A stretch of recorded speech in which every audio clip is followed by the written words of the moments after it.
അവൻ നിന്നെ പോലെ ഒരു പിച്ചക്കാരനല്ല. നിനക്ക് അവന്റെ മുന്നിൽ നിൽക്കാൻ പോലും അവകാശമില്ല. അവനെ തൊടാൻ പോകുന്നോ നീ? അവൻ കൊച്ചിയിലെ ഏറ്റവും സമ്പന്നനായ ബിസിനസ്മാനാ. നീയോ നിന്റെ ലെവല് നോക്ക്. ഒരു നേരത്തെ ഭക്ഷണം കിട്ടാൻ നീ വീട് വീടാന്തരം കയറി ഇറങ്ങുന്നു. അവന്റെ ഓർഡർ കൊണ്ടല്ലേ നിനക്ക് ഭക്ഷണം കിട്ടുന്നത്. അവൻ ടിപ്പ് തന്ന ഇന്നത്തെ നിന്റെ ഡിന്നർ ബിരിയാണി ആയിരിക്കും. എന്നാ നീ അവനെ അടിച്ചു. എങ്ങനെ ധൈര്യം വന്നു നിനക്ക്? പിച്ചക്കാരൻ. എന്ത്? നിനക്ക് ഇപ്പോഴാണോ മനസ്സിലായത് ഞാൻ പിച്ചക്കാരനാണെന്ന്? ശ്രീലു, നമ്മുടെ പ്രണയം കള്ളമായിരുന്നോ? നമ്മുടെ വിവാഹം കള്ളമായിരുന്നോ? ശ്രീലു, നമ്മുടേതൊരു ലവ് മാരേജ് ആയിരുന്നില്ലേ? എന്ത് ലവ്? അതും നിന്നോടോ?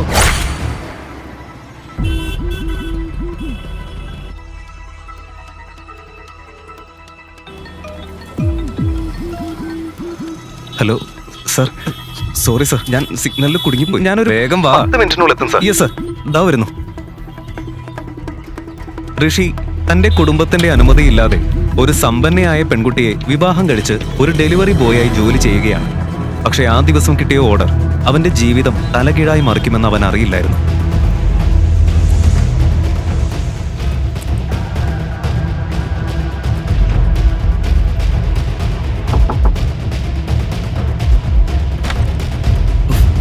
Sorry sir. Shut up. 380 രൂപ സർ. ഞാൻ കൊണ്ടുവരാം. ഇനി നീയും ഒന്ന് കാത്തിരിക്കേ. മൈ ഡിയർ സ്വീറ്റ് ഹാർട്ട്, ഇന്ന് എനിക്ക് ഏറ്റവും പ്രിയപ്പെട്ട ദിവസമാണ്. പിടിച്ചോ. ഏയ്,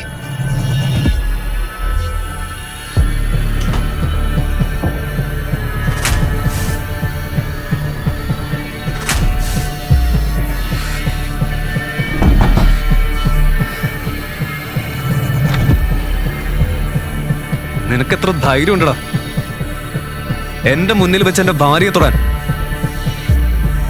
റാസ്കൽ, എന്റെ ശ്രീലക്ഷ്മി ഇനി നീ തൊട്ടാ നിന്നെ ഞാൻ കൊല്ലും. നീ ശ്രീലു, എന്താ ഇത്? ഇവൻ ആരാ? ഋഷി, ഇതാരാന്ന് വിചാരിച്ചിട്ടാ നീ ഇങ്ങനെ പെരുമാറുന്നത്? നീ ഇപ്പൊ ആരെ അടിച്ചതാന്നറിയോ? ഇത് ശരത്താണ്. അവൻ നിന്നെ പോലെ ഒരു പിച്ചക്കാരനല്ല. നിനക്ക് അവന്റെ മുന്നിൽ നിൽക്കാൻ പോലും അവകാശമില്ല. അവനെ തൊടാൻ പോകുന്നോ നീ? അവൻ കൊച്ചിയിലെ ഏറ്റവും സമ്പന്നനായ ബിസിനസ്മാനാ. നീയോ നിന്റെ ലെവല് നോക്ക്. ഒരു നേരത്തെ ഭക്ഷണം കിട്ടാൻ നീ വീട് വീടാന്തരം കയറി ഇറങ്ങുന്നു. അവന്റെ ഓർഡർ കൊണ്ടല്ലേ നിനക്ക് ഭക്ഷണം കിട്ടുന്നത്. അവൻ ടിപ്പ് തന്ന ഇന്നത്തെ നിന്റെ ഡിന്നർ ബിരിയാണി ആയിരിക്കും. എന്നാ നീ അവനെ അടിച്ചു. എങ്ങനെ ധൈര്യം വന്നു നിനക്ക്? പിച്ചക്കാരൻ. എന്ത്? നിനക്ക് ഇപ്പോഴാണോ മനസ്സിലായത് ഞാൻ പിച്ചക്കാരനാണെന്ന്? ശ്രീലു, നമ്മുടെ പ്രണയം കള്ളമായിരുന്നോ? നമ്മുടെ വിവാഹം കള്ളമായിരുന്നോ? ശ്രീലു, നമ്മുടേതൊരു ലവ് മാരേജ് ആയിരുന്നില്ലേ? എന്ത് ലവ്? അതും നിന്നോടോ? ബുൾഷിറ്റ്. നിന്റെ മുഖം ഒരിക്കലെങ്കിലും കണ്ണാടിയിൽ കണ്ടിട്ടുണ്ടോ നീ? ശരത്തിന് ചുറ്റും അവന് വേണ്ടി പണിയെടുക്കാൻ സെർവൻസ് ഉണ്ട്. നിനക്കോ ധരിക്കാൻ ഒരു നല്ല ചപ്പല് പോലുമില്ല. 1 രൂപയ്ക്ക് ഭിക്ഷ ചോദിക്കുന്ന ഭിക്ഷക്കാരനാ നീ. എന്നിട്ട് നിനക്ക് എന്നെ പോലൊരു പെൺകുട്ടിയെ വേണോ? ഞാൻ പുറത്തേക്ക് പോയാലേ എന്റെ ഫ്രണ്ട്സ് ഡ്രൈവറിനൊപ്പമാണോ വന്നതെന്ന് ചോദിച്ച് കളിയാക്കും. മോളിലേക്ക് ഷോപ്പിങ്ങിന് പോയാ നീ ഓഫറുകൾ നോക്കി നടക്കും. പേഴ്സില് കാശില്ലെങ്കിൽ ഈ റിച്ച് ലൈഫ് കിട്ടാൻ നീ എന്തിനാ ശ്രമിക്കുന്നത്? എനിക്കിതെല്ലാം കൊണ്ടും മടുത്തു. നിനക്ക് ഒരു നല്ല റിച്ച് ബാക്ക്ഗ്രൗണ്ട് പോലും ഇല്ല. നീ ഒരു അനാഥന. ഇതിങ്ങനെ മുന്നോട്ട് കൊണ്ടുപോകാൻ എനിക്ക് പറ്റില്ല. സോ ഞാൻ തീരുമാനിച്ചു. എന്ത് തീരുമാനിച്ചു? നിനക്ക് എന്നെ വിട്ടു പോണോ? അതെ, വിട്ടു പോകും. ഞാൻ ഡിവോഴ്സ് കൊടുക്കാൻ തീരുമാനിച്ചു. ഏയ് ശ്രീലു, ഈ ലോഫറിന് വേണ്ടി നീ ഏയ്, ഞാൻ നിനക്ക് വേണ്ടി എന്റെ കുടുംബത്തെ വരെ ഉപേക്ഷിച്ചു. എന്റെ അമ്മയും അച്ഛനും എനിക്കായി എല്ലാം ചെയ്തിരുന്നു. പക്ഷെ ഞാൻ വിചാരിച്ചു നിന്റെ പ്രണയം അതിനേക്കാളും വലിയതാണെന്ന്. അതുകൊണ്ടാണ് ഞാൻ നിന്നെ സ്നേഹിച്ചേ. ശ്രീലു, അതൊന്നും എന്റെ തെറ്റല്ല. അതിന് ഞാൻ എന്ത് ചെയ്യാനാ? എനിക്ക് നിന്നെ വേണ്ട, അത്ര തന്നെ. ഇപ്പം നിന്നെ ഇങ്ങനെ കണ്ടിട്ട് ഇനി നിന്റെ കൂടെ ജീവിക്കണമെന്ന് എനിക്കും ആഗ്രഹമില്ല. Go to hell. ഇന്നു മുതൽ നീയുമായി എനിക്ക് യാതൊരു ബന്ധവുമില്ല. ഓഹോ, നീയാണോ ശ്രീലുവിന്റെ ഭർത്താവ് ലോഫർ ഋഷി? ശ്രീലു, നീ പറയാറില്ലേ നിന്റെ ഭർത്താവ് ഒരു ലോഫറാണെന്നും ജീവിക്കാൻ പോലും പറ്റാത്ത ഒരാളാണെന്നും? ഞാനൊരു കാര്യം പറയട്ടെ, നിന്നെ കാണുമ്പോ തന്നെ അങ്ങനെ തോന്നുന്നു. വർമാസ് ഗ്രൂപ്പ് ഓണർ ശ്രീമതി ശ്രീലുവും റോഡ് സൈഡ് പിച്ചക്കാരൻ ഋഷിയും നിങ്ങൾ തമ്മിൽ ഒരു മാച്ചില്ലല്ലോ. നിനക്കൊട്ടും നാണമില്ലേ ഇപ്പോഴും ഇവിടെ വന്നിങ്ങനെ നിൽക്കാൻ? ഒരു കാര്യം ചെയ്യാൻ നിനക്ക് പറ്റില്ലെങ്കിൽ പിന്നെ നീ ഒരാണാണെന്ന് പറഞ്ഞു നടക്കരുത്. അതിന് നീ എന്നെ പോലെ ഒരു സ്ട്രോങ് ആൺകുട്ടിയാവണം. ആ പിന്നെ വേറൊരു കാര്യം, നീ വാങ്ങിയ സാധനത്തിന് ഇനി ടിപ്പ് ചോദിക്കണ്ട. കാരണം അത് നീ വാങ്ങിയത് നിന്റെ ഭാര്യയ്ക്കാ, അല്ലേ?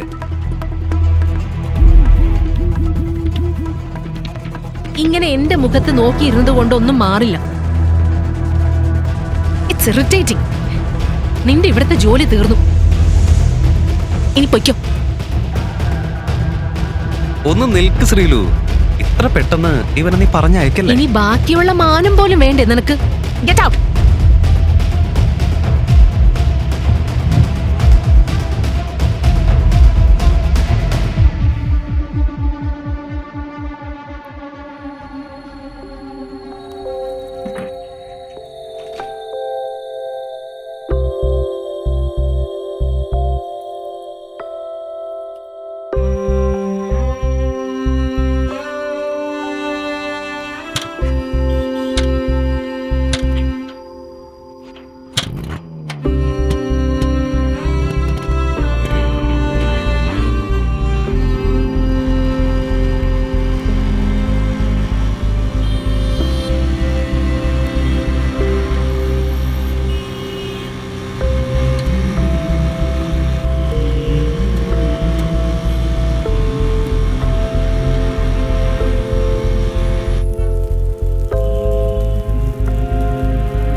എക്സ്ക്യൂസ് മീ സർ, ഞാൻ നിന്നെ വിശ്വസിച്ച് വലിയൊരു പ്രൊജക്ട് നിനക്ക് തന്നു.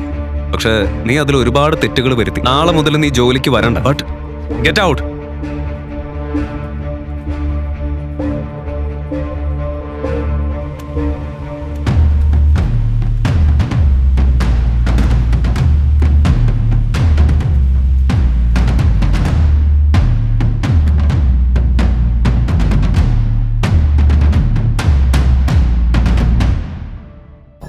നീ പോയ ജോലി കിട്ടിയില്ലെന്ന് തോന്നുന്നു.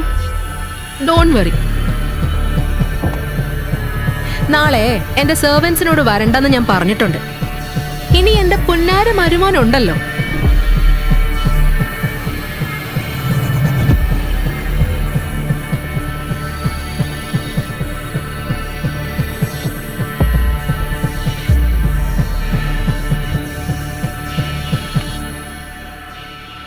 വീണ്ടും തുടച്ചോ, പ്രശ്നമില്ല. എങ്കിലും നീ ഇവിടെ വെറുതെ ഇരിക്കല്ലേ, കുറച്ച് എക്സസൈസ് എങ്കിലും ആവട്ടെ. ജോലിക്ക് പോകാതെ വീട്ടിലിരിക്കുന്ന ഭർത്താവ് എന്ത് ഭാഗ്യമല്ലേ നിനക്ക്. എല്ലാ വീടുകളിലും ഭർത്താവ് ജോലിക്ക് പോയി ഭാര്യയെ സന്തോഷിപ്പിക്കും. പക്ഷെ നമ്മുടെ വീട്ടില് നേരെ തിരിച്ച. ഇവിടെ ഭാര്യ പണം സമ്പാദിച്ച് ഭർത്താവ് അത് ചെലവഴിക്കുന്നു. എന്റെ മകളുടെ വിവാഹം എത്ര സ്വപ്നം കണ്ടതായിരുന്നു ഞാൻ. പക്ഷെ ഈ ജോക്കർ അതെല്ലാം നശിപ്പിച്ചു. അമ്മ ഒന്ന് മിണ്ടാതിരിക്കും. ഞാൻ ഇപ്പൊ വന്നതല്ലേ ഉള്ളൂ, ഇപ്പൊ തന്നെ തുടങ്ങല്ലേ. ഇതെല്ലാം നീ കാരണോ. ഞാൻ വിചാരിച്ചത് നീ ഒരു സമ്പന്നനായ ആളെ വിവാഹം കഴിക്കുമെന്നായിരുന്നു. പക്ഷെ നീ ഒരു ജോലിയില്ലാത്ത പാഴിനെ പിടിച്ച് വിവാഹം കഴിച്ചു. ബന്ധുക്കളുടെ മുന്നിൽ നമ്മളെ നാണം കെടുത്തി. ശ്രീലു, ഇപ്പോഴും നിനക്ക് സമയമുണ്ട്. നിനക്ക് കുട്ടിയാവുന്നതിന് മുൻപ് തന്നെ നീ ഡിവോഴ്സ് കൊടുക്ക്. ഞാൻ നിനക്ക് നല്ലൊരാളെ കണ്ടെത്തി തരാം. അമ്മ, ഓഫീസിലെ തന്നെ ഒരുപാട് സ്ട്രെസ് എനിക്കുണ്ട്. വീട്ടിൽ വന്നാൽ അമ്മയുടെ വക അടുത്തത് തുടങ്ങല്ലേ. എന്റെ വിവാഹത്തിൽ എനിക്കിപ്പോ ഒരു പ്രോബ്ലം ഇല്ല, ഞാൻ മാനേജ് ചെയ്യുന്നുണ്ട്. അങ്ങനെ പറയല്ലേ മോളെ. അമ്മ മതി, ഞാൻ മടുത്തു, ഒന്ന് നിർത്ത്. ഇനി ഞാൻ ഋഷി അറിഞ്ഞിട്ടാണ് അവനെ വിവാഹം കഴിച്ചത്.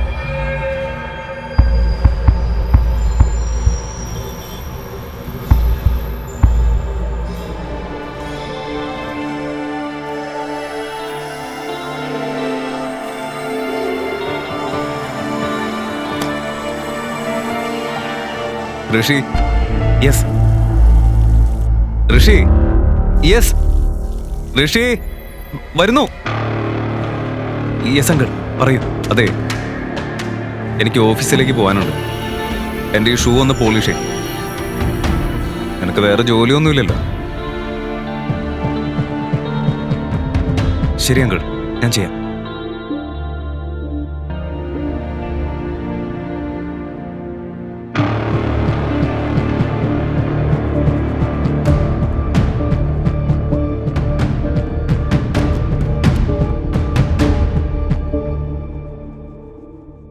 ടോയ്ലറ്റിലെ ദുർഗന്ധം വരുന്നുണ്ട്, അതും ഒന്ന് വൃത്തിയാക്കിക്കോ. ഓക്കെ.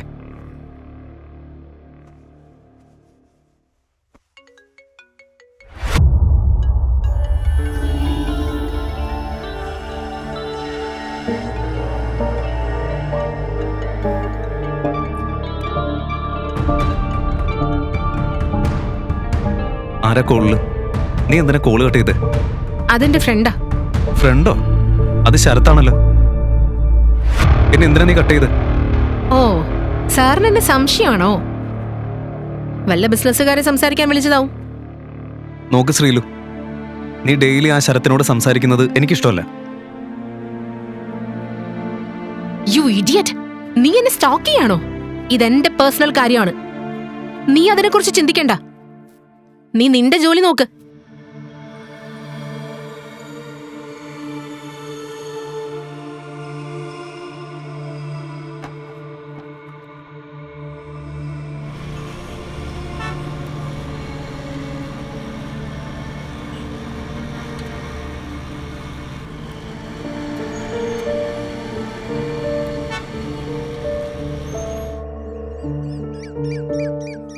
ബ്രോ, ആ ക്ലച്ച് ഒന്ന് ചെക്ക് ചെയ്യോ?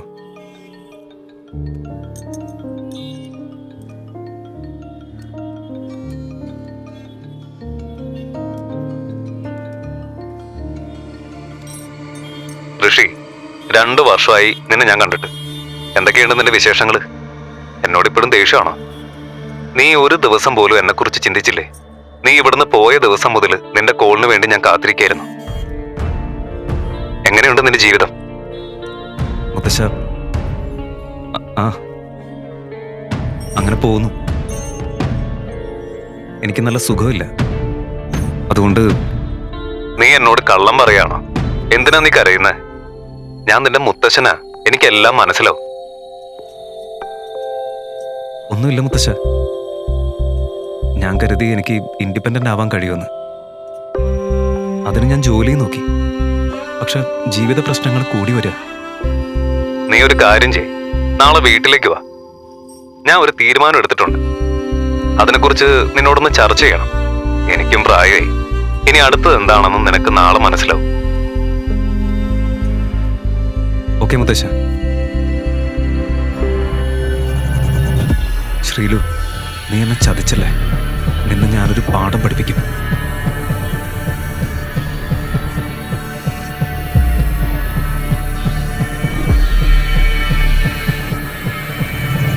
നാളെ എൻ്റെ കോളേജ് റീയൂണിയനാണ്.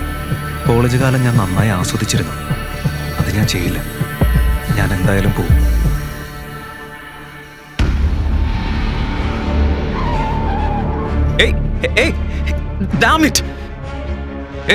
ഇറങ്ങുന്നേ. നിനക്ക് ഡ്രൈവ് ചെയ്യാൻ അറിയില്ലേ? യു റാസ്കൽ, നോക്കി ഡ്രൈവ് ചെയ്യാൻ അറിയില്ലേ? ഇത് നോക്ക്, എന്റെ ബ്രാൻഡ് ന്യൂ കാറാ നീ നശിപ്പിച്ചത്. അഞ്ജലി, നീയല്ലേ ഇത്? നീ റോങ് സൈഡാ വന്നത്. ഞാൻ അറിഞ്ഞുകൊണ്ടൊന്നും ചെയ്തിട്ടില്ല. എന്നോട് ഇങ്ങനെ സംസാരിക്കാൻ നിനക്ക് എത്ര ധൈര്യമുണ്ട്? എന്റെ ലെവൽ അറിയോ നിനക്ക്?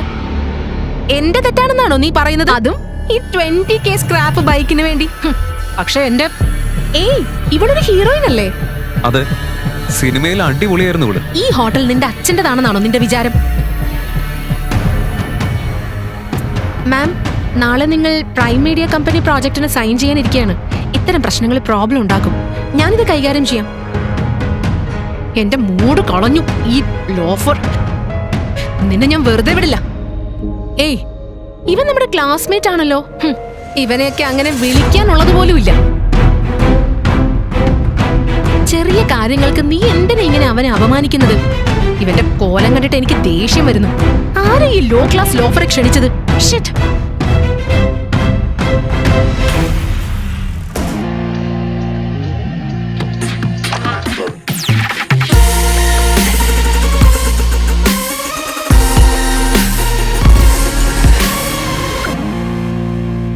ജോലിയൊക്കെ എങ്ങനെയുണ്ട്? As usual.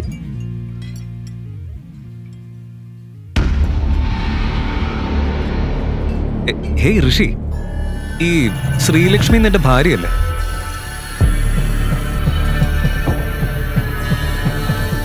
അങ്ങനെയായിരുന്നു.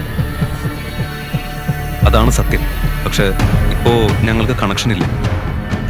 അവള് എന്തെങ്കിലും ചെയ്യട്ടെ. അതിനെക്കുറിച്ച് ഞാൻ ചിന്തിക്കുന്നില്ല. ഏയ് ഋഷി, ഋഷി.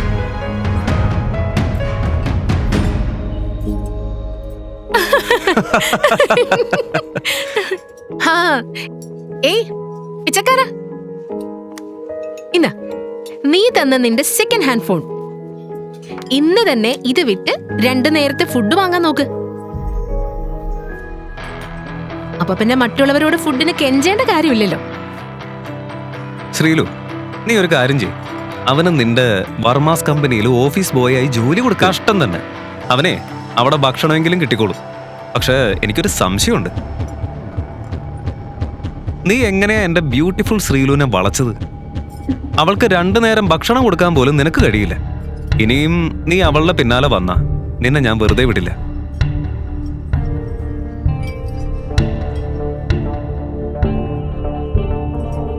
ഓ ബേബി, ഇങ്ങനെയുള്ള 3ാം തരം ആളുമായിട്ട് സംസാരിക്കുന്നത് എന്തിനാ?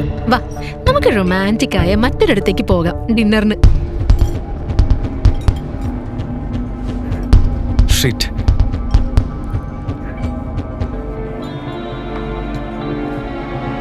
നീ ഒരു പൈസയ്ക്ക് വേണ്ടി ഭിക്ഷ ചോദിക്കുന്ന പിച്ചക്കാരൻ തന്നെ. എന്റെ സുന്ദരി ശ്രീലുവിനെ നീ എങ്ങനെ വിവാഹം കഴിച്ചു? ഈ ലോ ക്ലാസ് ലോഫറെ ആരാ ഇവിടെ വിളിച്ചത്? അവളൊരു പണമുള്ള ആളെ വിവാഹം കഴിക്കുന്നായിരുന്നു ഞാൻ വിചാരിച്ചത്. പക്ഷെ അവൾ ഒടുവിൽ ജോലിയില്ലാത്ത ലൂസർ തന്നെ വിവാഹം ചെയ്തു.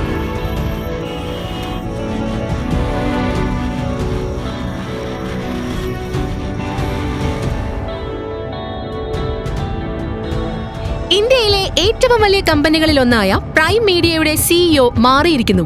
അതോടൊപ്പം അദ്ദേഹം വർമാസ് മീഡിയ പ്രൈവറ്റ് ലിമിറ്റഡിലും നിക്ഷേപം നടത്തിയിട്ടുണ്ട്. എന്നാൽ പ്രൈം മീഡിയയുടെ പുതിയ സിഇഒ ആരെന്ന് ഇപ്പോഴും വെളിപ്പെടുത്തിയിട്ടില്ല. Wait for the big day.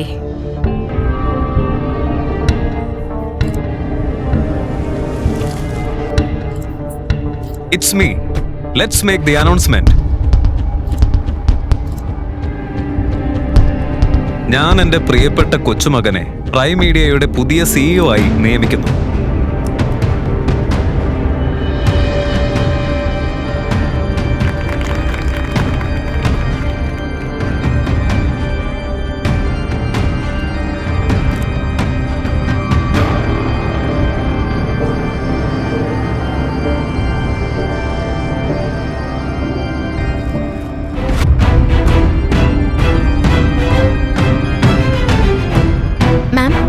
പ്രൈമീഡിയയുടെ പുതിയ സിഇഒ. എന്ത്?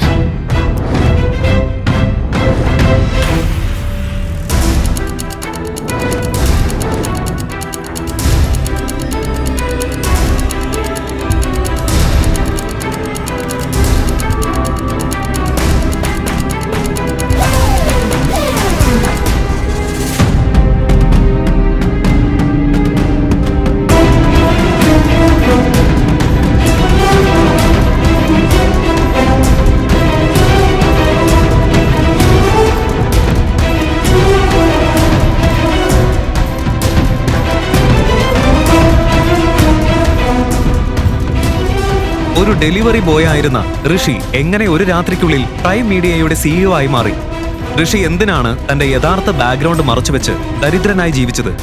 ഇതിന്റെ പിന്നിലെ സത്യം എന്താണ്? ഋഷിയാണ് അവളുടെ കമ്പനി വാങ്ങിയതെന്ന് മനസ്സിലാക്കിയ ശ്രീലക്ഷ്മി ഇനി എന്തു ചെയ്യും? അവൾ അവനിലേക്ക് മടങ്ങുമോ? ഋഷി അവളെ വീണ്ടും സ്വീകരിക്കുമോ?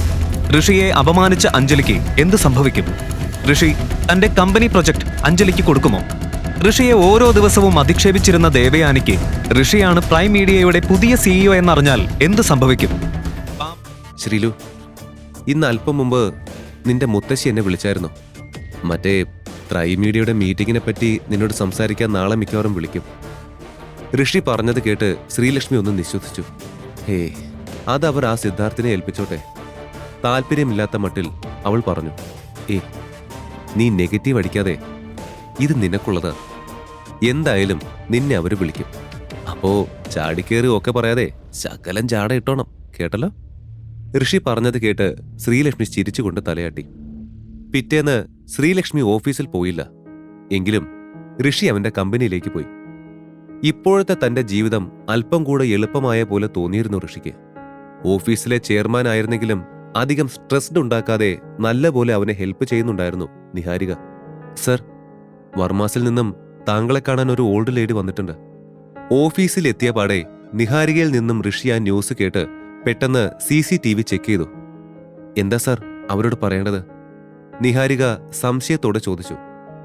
സേ ഹർ ഗെറ്റ് ലോസ്റ്റ്, ഋഷി പറഞ്ഞു. ചെയർമാനെ കണ്ട് സംസാരിക്കാൻ പ്രൈം മീഡിയയിലെത്തിയ ആ സ്ത്രീ വേറെ വഴിയില്ലാതെ തിരികെ പോയി. അതോടെ ശ്രീലക്ഷ്മിയെ കൂടാതെ പ്രൈം മീഡിയയുമായുള്ള ബിസിനസ് മുന്നോട്ട് കൊണ്ടുപോവാൻ പ്ലാൻ ചെയ്ത മഹാദേവിക്ക് ശ്രീലക്ഷ്മിയുടെ സഹായമില്ലാതെ പറ്റാത്ത അവസ്ഥയായി. ശ്രീലക്ഷ്മി അന്ന് ഓഫീസിൽ പോയിട്ടില്ലായിരുന്നു. അവളും ദേവയാനിയും സൂപ്പർ മാർക്കറ്റിൽ പോയി വീട്ടിലേക്ക് വേണ്ട സാധനങ്ങൾ വാങ്ങുകയായിരുന്നു. അപ്പോഴാണ് അവളുടെ ഫോണിലേക്ക് മഹാദേവി വർമ്മയുടെ കോൾ വരുന്നത്. ഇന്നലെ ഇങ്ങനൊരു കാര്യം ഋഷൻ സൂചിപ്പിച്ചായിരുന്നെങ്കിലും ശരിക്കും അവൾ അത് ശ്രദ്ധിച്ചിട്ടേ ഇല്ലായിരുന്നു. ഇതിപ്പോ തന്റെ ഭർത്താവ് പറഞ്ഞ പോലെ ഉണ്ടല്ലോ. ഫോൺ സ്ക്രീനിൽ നോക്കി അവൾ അന്താളിച്ച് നിൽക്കുന്നത് കണ്ടപ്പോൾ ദേവയാനി അവളുടെ കയ്യിലെ ഫോണിലേക്ക് നോക്കി. നോക്ക്, ഫോൺ സ്പീക്കർ മോഡ് ഓണാക്ക്. അവരും ആകെ ഒന്ന് ഞെട്ടിപ്പോയിരുന്നു. ആ ഓക്കെ. ശ്രീലക്ഷ്മി കോൾ അറ്റൻഡ് ചെയ്ത് സ്പീക്കറിലിട്ടു. ആ പറയൂ മുത്തശ്ശി, ശ്രീലക്ഷ്മി പറഞ്ഞു. ശ്രീലുമോളെ, മോളിപ്പോ എവിടെയാ? മുത്തശ്ശിക്ക് മോളോടൊരു അത്യാവശ്യ കാര്യം പറയാനുണ്ടായിരുന്നു. മോളിപ്പോ ഫ്രീ ആണോ? മഹാദേവി വർമ്മയുടെ സ്വരം വളരെ മൃദുലമായിരുന്നു. അത് കേട്ട് ഒരു സെക്കൻഡ് ശ്രീലക്ഷ്മി ഒന്ന് ഞെട്ടി. ഞാൻ ഇപ്പോൾ സൂപ്പർ മാർക്കറ്റിലാ. സാരല്ല, മുത്തശ്ശി പറഞ്ഞോളൂ, ശ്രീലക്ഷ്മി സംശയത്തോടെ തിരക്കി. ശ്രീലു, എനിക്ക് നിന്റെ ഒരു ചെറിയ സഹായം ആവശ്യമുണ്ട്. നിനക്ക് പറ്റില്ലേ? വളരെ സോഫ്റ്റായിട്ടായിരുന്നു അവരത് പറഞ്ഞത്. മുത്തശ്ശി എന്ത് സഹായമാണ് വേണ്ടതെന്ന് പറയാതെ ഞാൻ എന്തുത്തരം നൽകാനാ? ശ്രീലക്ഷ്മി ശാന്തമായ സ്വരത്തിൽ മഹാദേവിയോട് പറഞ്ഞു. അത് മോളെ, ട്രൈ മീഡിയയുമായുള്ള നാളത്തെ ബിസിനസ് മീറ്റിന് വർമാസിന്റെ റെപ്രസെന്റേറ്റീവായി മോള് വേണം പോവാൻ. അത് മാത്രമല്ല, അവരുമായുള്ള കോൺട്രാക്ടിന്റെ എല്ലാ ചുമതലകളും മോള് തന്നെ കൈകാര്യം ചെയ്യുന്നതാവും നന്നാവുക. നാളത്തെ മീറ്റിംഗിൽ മോള് മസ്റ്റായിട്ടും പോണം. ആ ബിസിനസ് കോൺട്രാക്ട് നേടിയെടുത്ത മോള് തന്നെയാണ് ഇത് കൈകാര്യം ചെയ്യാനും എല്ലാം കൊണ്ടും നല്ലത്. സിദ്ധാർത്ഥിന്റെ പേര് അതിൽ കടന്നു വരാതെ വളരെ ശ്രദ്ധാപൂർവമായിരുന്നു അവർ സംസാരിച്ചത്. കഴിഞ്ഞ രാത്രി ഋഷിൻ തന്നോട് സൂചിപ്പിച്ചിരുന്നത് അവൾക്ക് ഓർമ്മ വന്നു.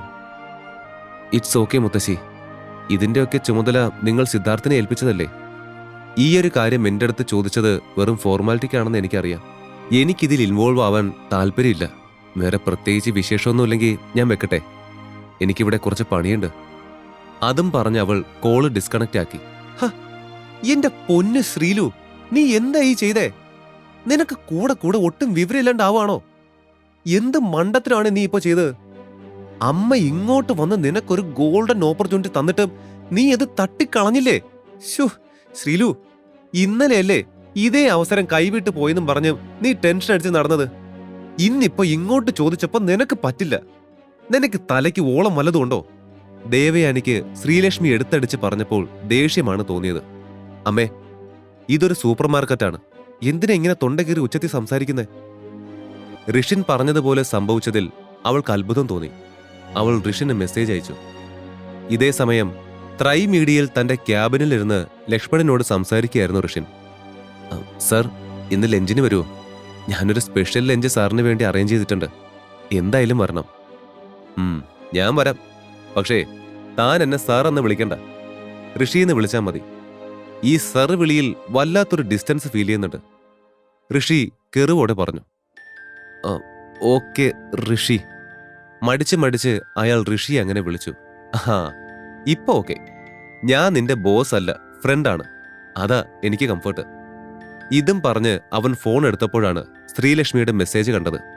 ഇന്നലെ പറഞ്ഞ പോലെ തന്നെ മുത്തശ്ശി എന്നെ വിളിച്ചായിരുന്നു. ത്രൈ മീഡിയയുമായുള്ള ബിസിനസ് ചുമതല ഏറ്റെടുക്കാൻ ആവശ്യപ്പെട്ടാണ് വിളിച്ചത്. ഞാൻ താല്പര്യമില്ലെന്ന് തറപ്പിച്ചു പറഞ്ഞു. അമ്മ എന്റെ കൂടെ ഉണ്ടായിരുന്നു. ഞാൻ വിഡ്ഢിത്തമാണ് കാണിച്ചതെന്ന് പറഞ്ഞ് അമ്മ എൻ്റെ അടുത്ത് ചൂടായി. പ്രശ്നമൊന്നുമില്ലല്ലോ അല്ലേ? I trust you. ഒന്നുമില്ലാതെ ഋഷി അങ്ങനെ പറയില്ലെന്ന് എനിക്കറിയാം. Love you. ഇതായിരുന്നു അവളുടെ മെസ്സേജ്. അതും വായിച്ച് അവൻ ഒരു കള്ള ചിരി ചിരിച്ച് അവൾക്കുള്ള റിപ്ലൈ ടൈപ്പ് ചെയ്തു. നീ ടെൻഷൻ ആവണ്ട. നമ്മൾ പറഞ്ഞ പോലെ മുത്തശ്ശി നിന്നെ വിളിച്ചല്ലോ. ഡെഫിനറ്റായും അവർ ഇതിലും നല്ല ഓഫർ നിനക്ക് നൽകും. അതുവരേക്കും നീ ക്ഷമയോടെ വെയിറ്റ് ചെയ്യുക. ഋഷി സമയം നോക്കി. 1 മണി കഴിഞ്ഞിരുന്നു. അവൻ കമ്പനിയിൽ നിന്നും പുറത്തേക്കിറങ്ങി സ്കൂട്ടർ എടുത്തു. ലക്ഷ്മണിന്റെ സ്പെഷ്യൽ ക്ഷണം അനുസരിച്ച് ഹോട്ടലിലേക്ക് ലഞ്ച് കഴിക്കാൻ ഇറങ്ങിയതായിരുന്നു ഋഷിൻ. ഹോട്ടലിൽ എത്തിയപ്പോൾ തന്നെയും കാത്ത് ലക്ഷ്മൺ നിൽക്കുന്നത് കണ്ടു. അവൻ ഋഷിനെ ഒന്ന് കെട്ടിപ്പിടിച്ച് അകത്തേക്ക് വെൽക്കം ചെയ്ത ശേഷം അവർ ലഞ്ച് കഴിക്കാനിരുന്നു. വെയിറ്റേഴ്സ് അവർക്കുള്ള ലഞ്ച് സെർവ് ചെയ്തു. കഴിക്കാൻ തുടങ്ങും മുന്നേ ഒരു വെയിറ്റർ ഒരു അടച്ച സ്റ്റീൽ ബൗളുമായി വന്നു. അത് ടേബിളിൽ വെച്ച ശേഷം അയാൾ അല്പം മാറി നിന്നു. ലക്ഷ്മൺ ആ ബൗളിന്റെ അടപ്പ് തുറന്നു. ഒരു വെൽവെറ്റ് ബോക്സ് പുറത്തെടുത്ത് ഋഷിന് നേരെ നീട്ടി. ഋഷി, ഇതെന്റെ വക അഡ്വാൻസ് ബർത്ത്ഡേ ഗിഫ്റ്റാണ്. ഓ, എന്താണത്? ഇതൊരു മെഡിസിനാണ്. വളരെ റെയറായിട്ടുള്ള ഇത് എനിക്ക് കിട്ടിയിട്ട് 2 വർഷത്തോളായി. അതിന് ലക്ഷ്മൺ, എനിക്കിപ്പോ അസുഖമൊന്നുമില്ലല്ലോ. ഇതെന്തിനുള്ള മെഡിസിൻ ആണെന്നും നീ പറഞ്ഞില്ലല്ലോ. ഇത് ഹെൽത്ത് നന്നാവാനുള്ള മരുന്നാ. എന്നിട്ട് നീ എന്താ കഴിക്കാഞ്ഞേ? എനിക്ക് ആരോഗ്യക്കുറവൊന്നുമില്ല. പക്ഷേ ഋഷി, താനിപ്പോ വല്ലാതെ ക്ഷീണിച്ചിട്ടുണ്ട്. അതാ ഞാൻ നിനക്കിത് ഗിഫ്റ്റായിട്ട് തന്നത്. എന്തായാലും താങ്ക് യു. വാ, ഇരിക്ക്, നമുക്ക് ലഞ്ച് കഴിക്കാം, ഋഷി സൗമ്യമായി പറഞ്ഞു. എന്നും പറഞ്ഞുകൊണ്ട് ലക്ഷ്മൺ അവനടുത്തിരുന്നു. കഴിക്കാനിരുന്നപ്പോൾ തന്നെ ലക്ഷ്മണിന് ഒരു അർജന്റ് കോൾ വന്നു. സോറി ഋഷി, എനിക്കൊരു അർജന്റ് മീറ്റിംഗ് ഉണ്ട്. കുഴപ്പമില്ലല്ലോ, ഞാൻ ഇറങ്ങിക്കോട്ടെ? ആ ലഞ്ചിൽ ഋഷിനെ തനിച്ചാക്കി പോകേണ്ടി വന്നതിൽ ക്ഷമാപണം നടത്തിക്കൊണ്ട് ചോദിച്ചു. Hey, no problem. I can understand your situation. നീ വിട്ടോ, ഞാൻ കഴിച്ചോളാം, ഋഷി പറഞ്ഞു. ഇങ്ങനെ നിന്നെ തനിച്ചാക്കി പോകേണ്ടി വരുമെന്ന് ഞാൻ വിചാരിച്ചില്ലായിരുന്നു. നമുക്ക് മറ്റൊരു ഡേ കാണാം, ബൈ, ഋഷിയോട് കൈ കാണിച്ച് പോകും മുൻപേ ലക്ഷ്മൺ പറഞ്ഞു. ഇതേ സമയം ശ്രീലക്ഷ്മി ഫോൺ എടുത്ത് നോക്കിയപ്പോൾ തന്റെ മെസ്സേജിന് ഋഷിൻ റിപ്ലൈ അയച്ചത് കണ്ടു. അവൾക്ക് വല്ലാത്ത ആശ്വാസം തോന്നി. ലഞ്ച് കഴിച്ച് അവൻ ലക്ഷ്മൺ തനിക്ക് സമ്മാനിച്ച പ്രീ ബർത്ത്ഡേ ഗിഫ്റ്റ് എടുത്ത് പോക്കറ്റിൽ വെച്ചു. ശേഷം ഋഷിൻ നേരെ വീട്ടിലേക്കാണ് പോയത്. അപ്പോഴും ശ്രീലക്ഷ്മിയും ദേവയാനിയും ഷോപ്പിംഗ് കഴിഞ്ഞ് മടങ്ങിയെത്തിയിട്ടില്ലായിരുന്നു.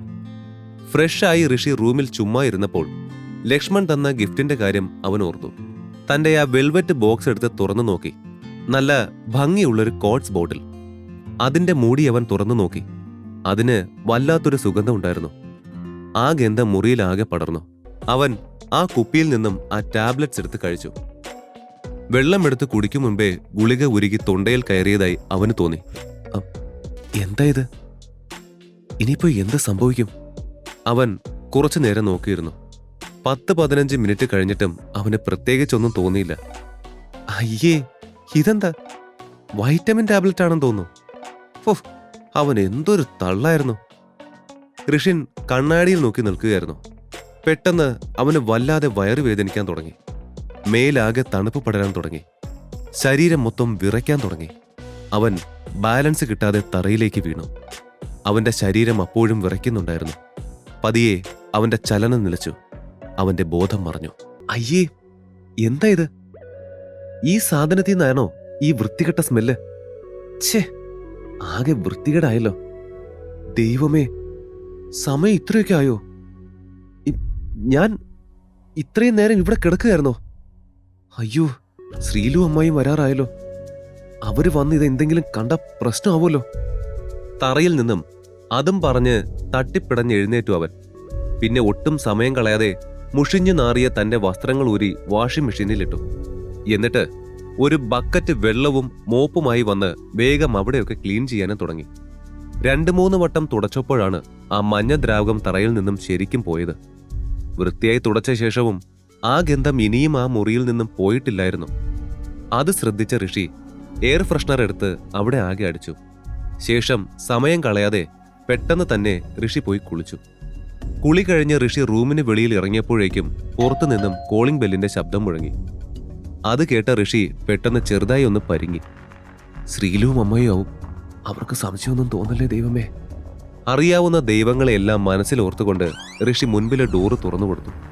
പ്രതീക്ഷിച്ച പോലെ തന്നെ അത് ശ്രീലക്ഷ്മിയും ദേവയാനിയും ആയിരുന്നു. ഓ, നീ ഇവിടെ ഉണ്ടായിരുന്നോ? എന്നിട്ട് എന്തേ ആ ഗേറ്റ് ഒന്ന് തുറക്കാൻ വരാഞ്ഞേ? എത്ര തവണ ഹോൺ അടിച്ചോന്നറിയോ? അവസാനം ശ്രീലു ഇറങ്ങേണ്ടി വന്നു അത് തുറക്കാൻ.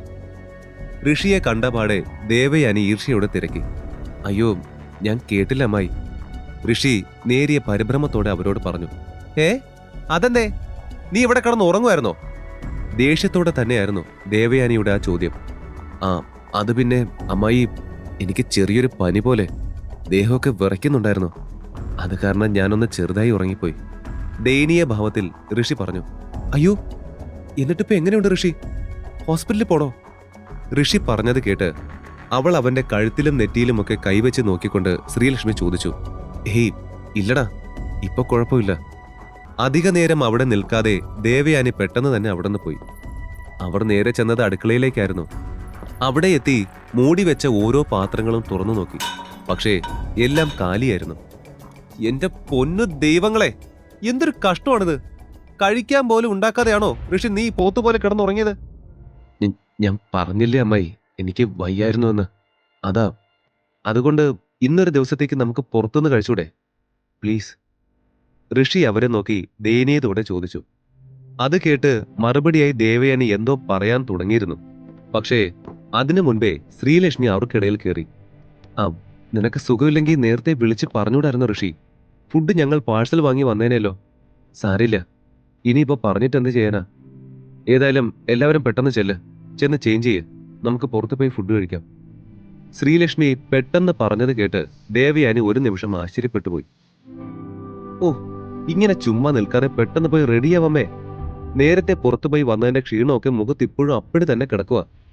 ചെല്ല് ഋഷി, നീ വാ, ഡ്രസ്സ് മാറാൻ നിന്നെ ഞാൻ ഹെൽപ്പ് ചെയ്യാം. ശ്രീലക്ഷ്മി അതും പറഞ്ഞ് ഋഷിയെ വലിച്ച് നേരെ റൂമിലേക്ക് പോയി. റൂമിലെത്തിയതും അവൾ അവന്റെ കൈവിട്ടു. റൂമിന്റെ ഡോറ് ലോക്ക് ചെയ്തു. നോക്ക് ഋഷി, അമ്മയുടെ അടുത്തുനിന്ന് ചുമ്മാ ഇങ്ങനെ ചീത്ത കേൾക്കുന്നത് എനിക്കിഷ്ടമല്ല. ദയവ് ചെയ്ത് ഇതുപോലെ വല്ലതും പറ്റിയാൽ താൻ അമ്മയ്ക്ക് മുൻപ് എന്നോട് പറയണം, കേട്ടല്ലോ? പ്ലീസ്. ശ്രീലക്ഷ്മി കരുതലോടെ അവനോട് പറഞ്ഞു. ഋഷി അവളോടൊന്ന് പുഞ്ചിരിച്ചു. സോറി, ഇനി ഞാൻ ശ്രദ്ധിച്ചോളാം ശ്രീലു, ഋഷി നിഷ്കളങ്കമായി പറഞ്ഞു. ശ്രീലക്ഷ്മി അവനെ ഒന്ന് ഹഗ് ചെയ്തു. താൻ ഇത്ര പാവാമത ഋഷി. ശ്രീലക്ഷ്മി അതുപോലെ അവനെ ചേർത്ത് പിടിച്ച് പറഞ്ഞു. ഋഷി മറുപടി എന്നോണം അവളോടൊന്ന് മൂളി. ഏയ്, ഞാനൊരു കാര്യം പറയാൻ മറന്നു. 2 ദിവസം കഴിഞ്ഞ് മഹാദേവി മുത്തശ്ശിയുടെ ബർത്ത്ഡേ ആണ്. ഓർമ്മ വന്ന പോലെ ശ്രീലക്ഷ്മി പറഞ്ഞു. അവനിൽ നിന്നും വിട്ടുമാറിക്കൊണ്ട് അവൾ പറഞ്ഞത് കേട്ട് ഋഷി സംശയത്തോടെ അവളെ നോക്കി. ഋഷിയുടെയും മഹാദേവിയുടെയും ബർത്ത്ഡേ ഒരേ ദിവസമായിരുന്നു. പക്ഷേ ശ്രീലക്ഷ്മി ആകെ ഓർത്തത് മഹാദേവിയുടെ പിറന്നാൾ മാത്രമായിരുന്നു. താൻ എന്റെ ബർത്ത്ഡേ മറന്നു ശ്രീലു. ഋഷി അത് മനസ്സിൽ മന്ത്രിച്ചുകൊണ്ട് ശ്രീലക്ഷ്മിയെ നോക്കി. പക്ഷേ അവൾ അതൊന്നും ശ്രദ്ധിക്കാതെ മഹാദേവിയുടെ ബർത്ത്ഡേയെ പറ്റി വാചാലയാവുകയായിരുന്നു. 2 വർഷമായി ഞങ്ങൾ നല്ലൊരു ഹെൽത്തി റിലേഷൻഷിപ്പിലാണ്. പിരിയാതെ ഇത്ര കാലം പോയില്ലേ, അത് തന്നെ വലിയ കാര്യമാണ്. ആ പോയ 2 വർഷവും ശ്രീലു എന്റെ 2 ബർത്ത്ഡേയും മറക്കാതെ ഓർത്ത് എന്നെ വിഷ് ചെയ്തിട്ടുണ്ട്. അത് മതി. ഋഷി തന്നെ തന്നെ ആശ്വസിപ്പിക്കാൻ എന്ന വണ്ണം പിറുപിറുത്തു. ഋഷി, നീ കേൾക്കുന്നുണ്ടോ?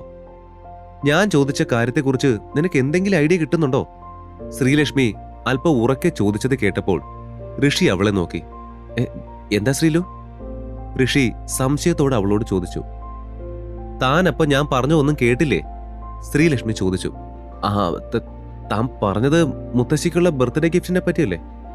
ഋഷി എന്തോ കേട്ട ഓർമ്മയിൽ സംശയത്തോടെ അവളോട് ചോദിച്ചു. ആ, എനിക്കാണല്ലോ ഒരു എത്തും പിടിയും കിട്ടുന്നില്ല ഗിഫ്റ്റിന്റെ കാര്യം ഓർത്തിട്ട്. ശ്രീലക്ഷ്മി അതും പറഞ്ഞ് ദീർഘമായി ഒന്ന് നിശ്വസിച്ചു. ഹേയ്, അതോർത്ത് താൻ ടെൻഷൻ അടിക്കേ വേണ്ട. ആ കാര്യം ഞാൻ നോക്കിക്കോളാം, ഋഷി ഒരു ചിരിയോടെ പറഞ്ഞു. ഋഷി, ഇത് മുത്തശ്ശിയുടെ കാര്യമാണ്. എന്തേലും പ്രശ്നം പറ്റിയാൽ അത് വലിയ സീനാവും.